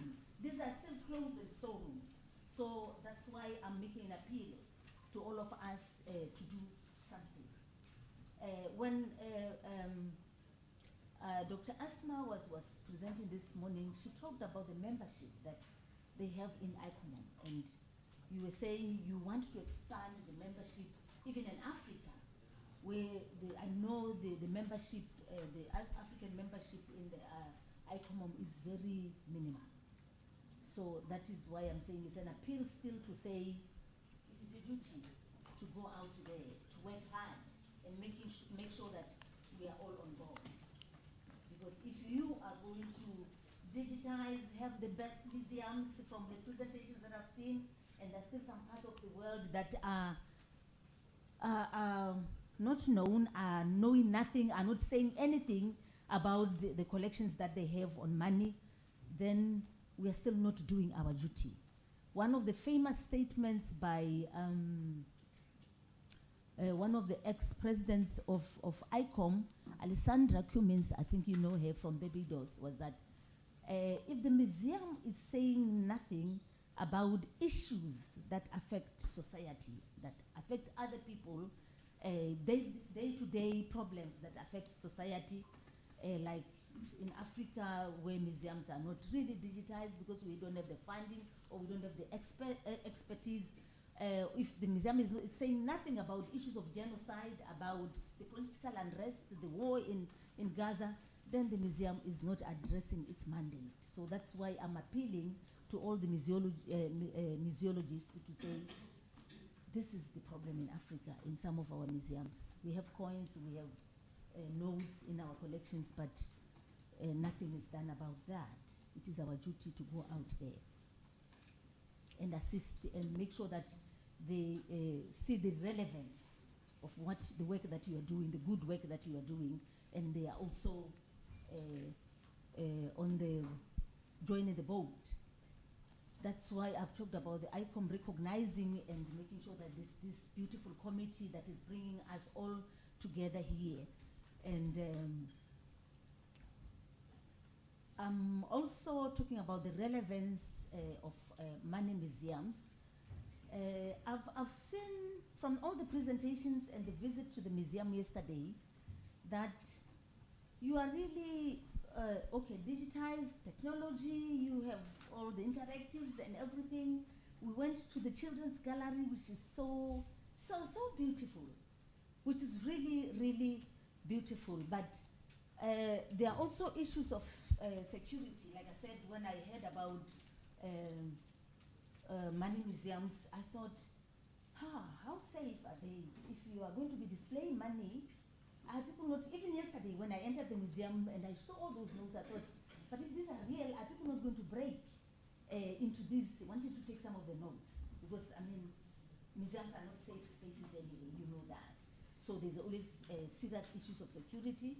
So that's another issue that I would really want to get to know more about, how you address that to make sure that all these the collections are safe. What you display there is safe. And also one of the presenters yesterday during the round table was talking about now, I think I even asked the question about the business aspect where they collect to sell. So it still makes our collections not that safe, because someone might still want to steal from us to go and sell out there, because the coins, the notes, they attract a lot of money. So I think that is one of the issues that came into my mind when I knew I was going to attend this, to say, but how safe are our collections? Particularly where you are even displaying currencies that are being used today. And like relevancy, I was talking about, I mean, I've appreciated all how you bring on board the artists, like the presenter from Mexico has just said, and I've appreciated how you are addressing the different classes of society through your exhibitions, the different galleries that we visited yesterday.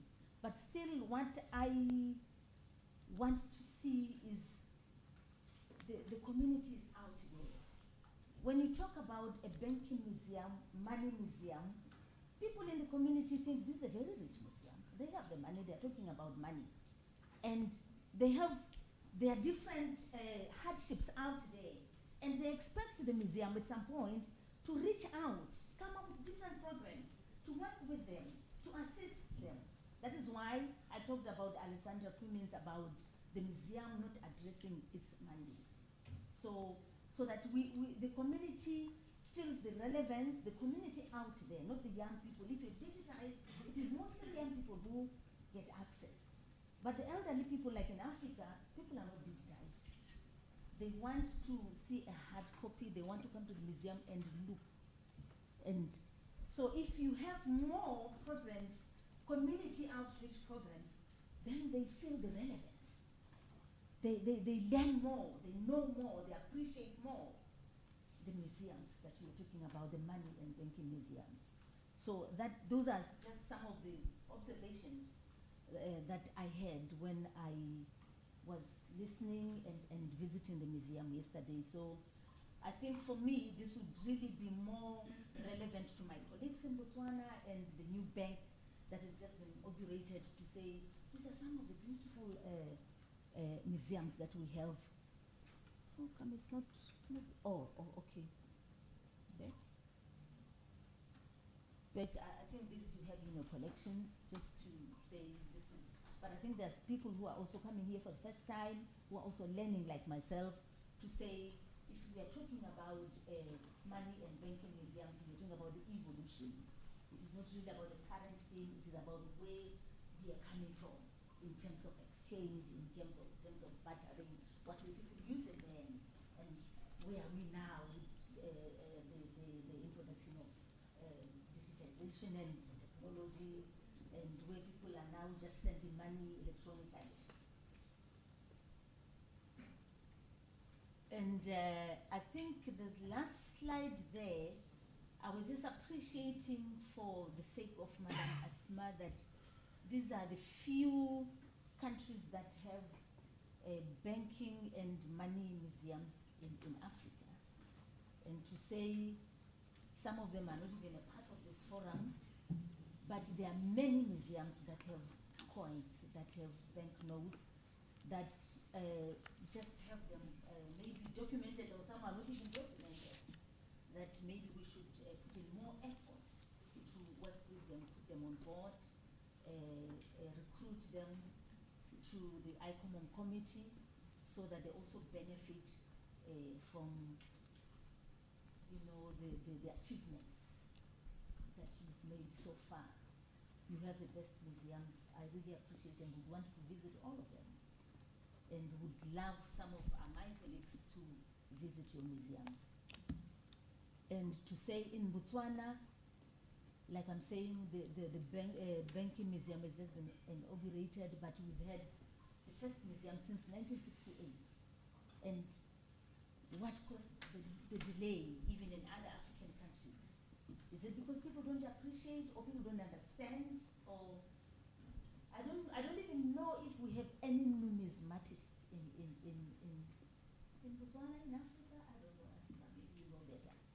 So this is just an appeal to say, okay, we've forged so much ahead, but there are still some parts of the world that still need us to reach out and work with them and educate them, and so that they're not left behind. It is important that we all move at the same pace.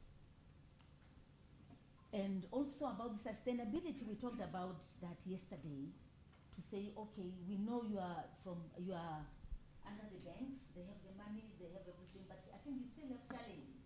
You indicated that, where the funding is still not enough, and in some instances there's no money at all. So you have to devise programs, come up with different activities that will bring in more money, so that the museum also is self-sustaining. And I think these are some of the issues that we have to explore further for those museums that don't have enough resources.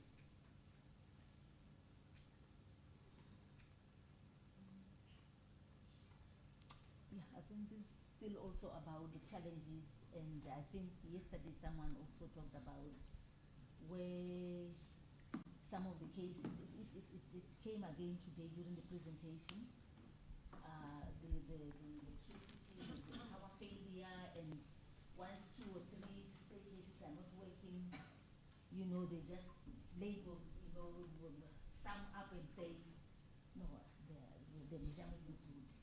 So I think these are some of the challenges, and the funding issue also is a challenge, and we want to know what ICOMON is doing, how much has efforts by ICOMON through its dedication to this museology and creating these platforms for discussions. What difference is it making for us? Is it helping in any way?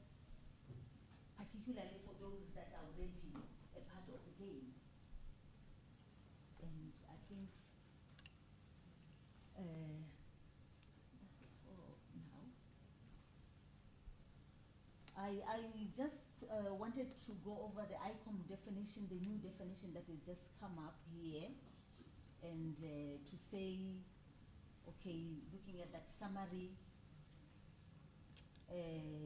what are the challenges, what are the museums doing to address the different challenges, how much has efforts by ICOM helped in as far as that definition is concerned.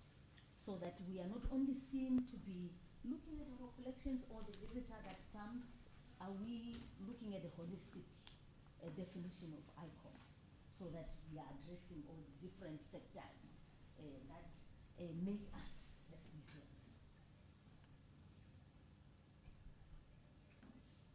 Oh, am I going back and forth? I think these are just some of the displays that we have in our museums, just to show the evolution of money.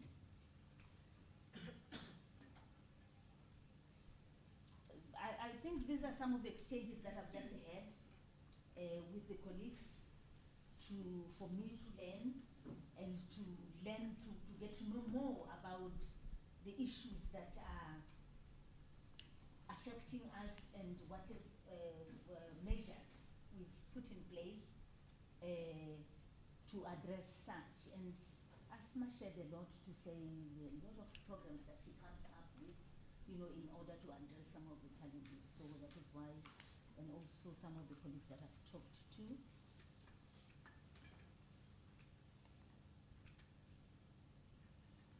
And these are some of the recommendations that I have, that there is a need for encouragement and support more, particularly for those museums that are not on board, and to help them with the proper documentation. Like I'm saying, museums in Africa know nothing, some museums, anyway, not all of them, about numismatic.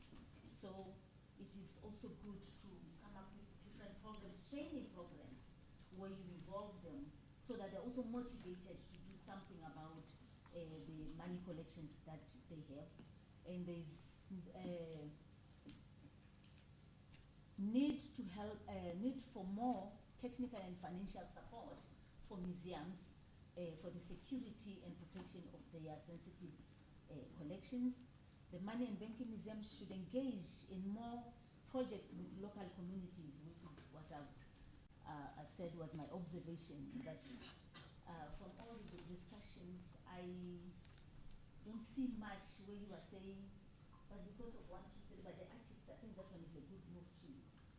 Because of 1, 2, 3, like I said, communities out there, they look at you, they hear about the banking and the money, and they know you have the resources, and they think, but our challenges. And there's a curator from Slovenia. I was sharing with her that during the ICOM General Conference in Milan in 2016, a curator from Slovenia made a good presentation to say the museum has been doing so much to deal with the issue of refugees. You know, the issue of refugees in Eastern Europe.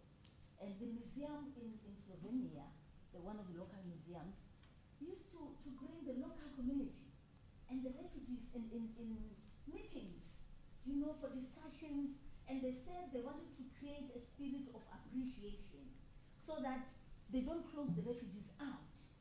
So that is what the museum should do. So that is why the issue of museums for me and the community is really very, very important. And I'm also talking about the newsletter, where we are sharing more and more, and where we are reaching out to the other museums so that they also have a platform to share what they have. Yeah, I think that's it for now. Thank you.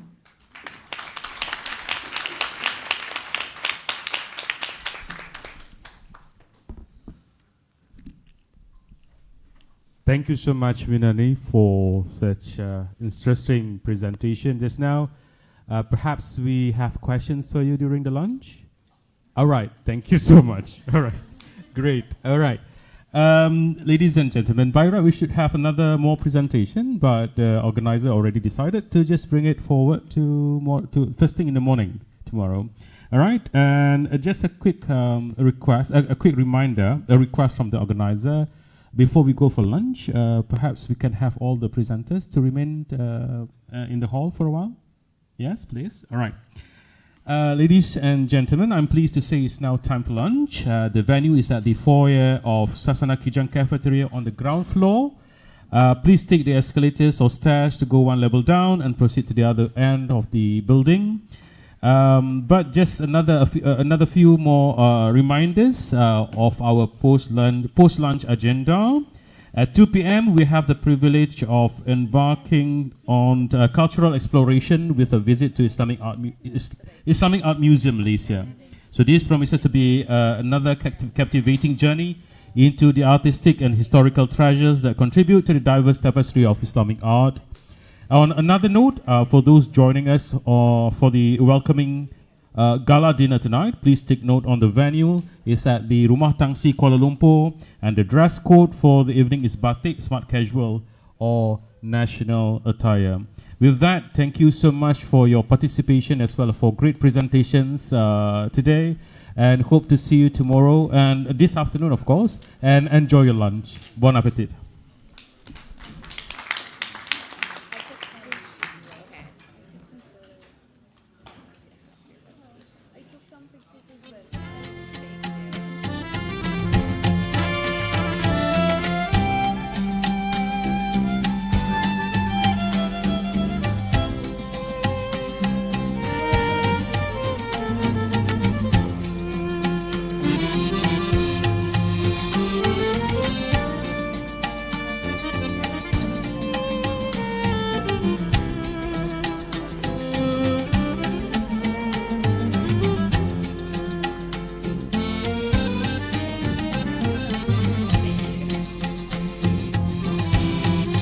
All the participants, please, you may go to the cafeteria or the foyer of the cafeteria for your lunch. Presenters, you are required to stay for a while just for a quick briefing. Thank you.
Can we have participants to proceed to the lunch venue?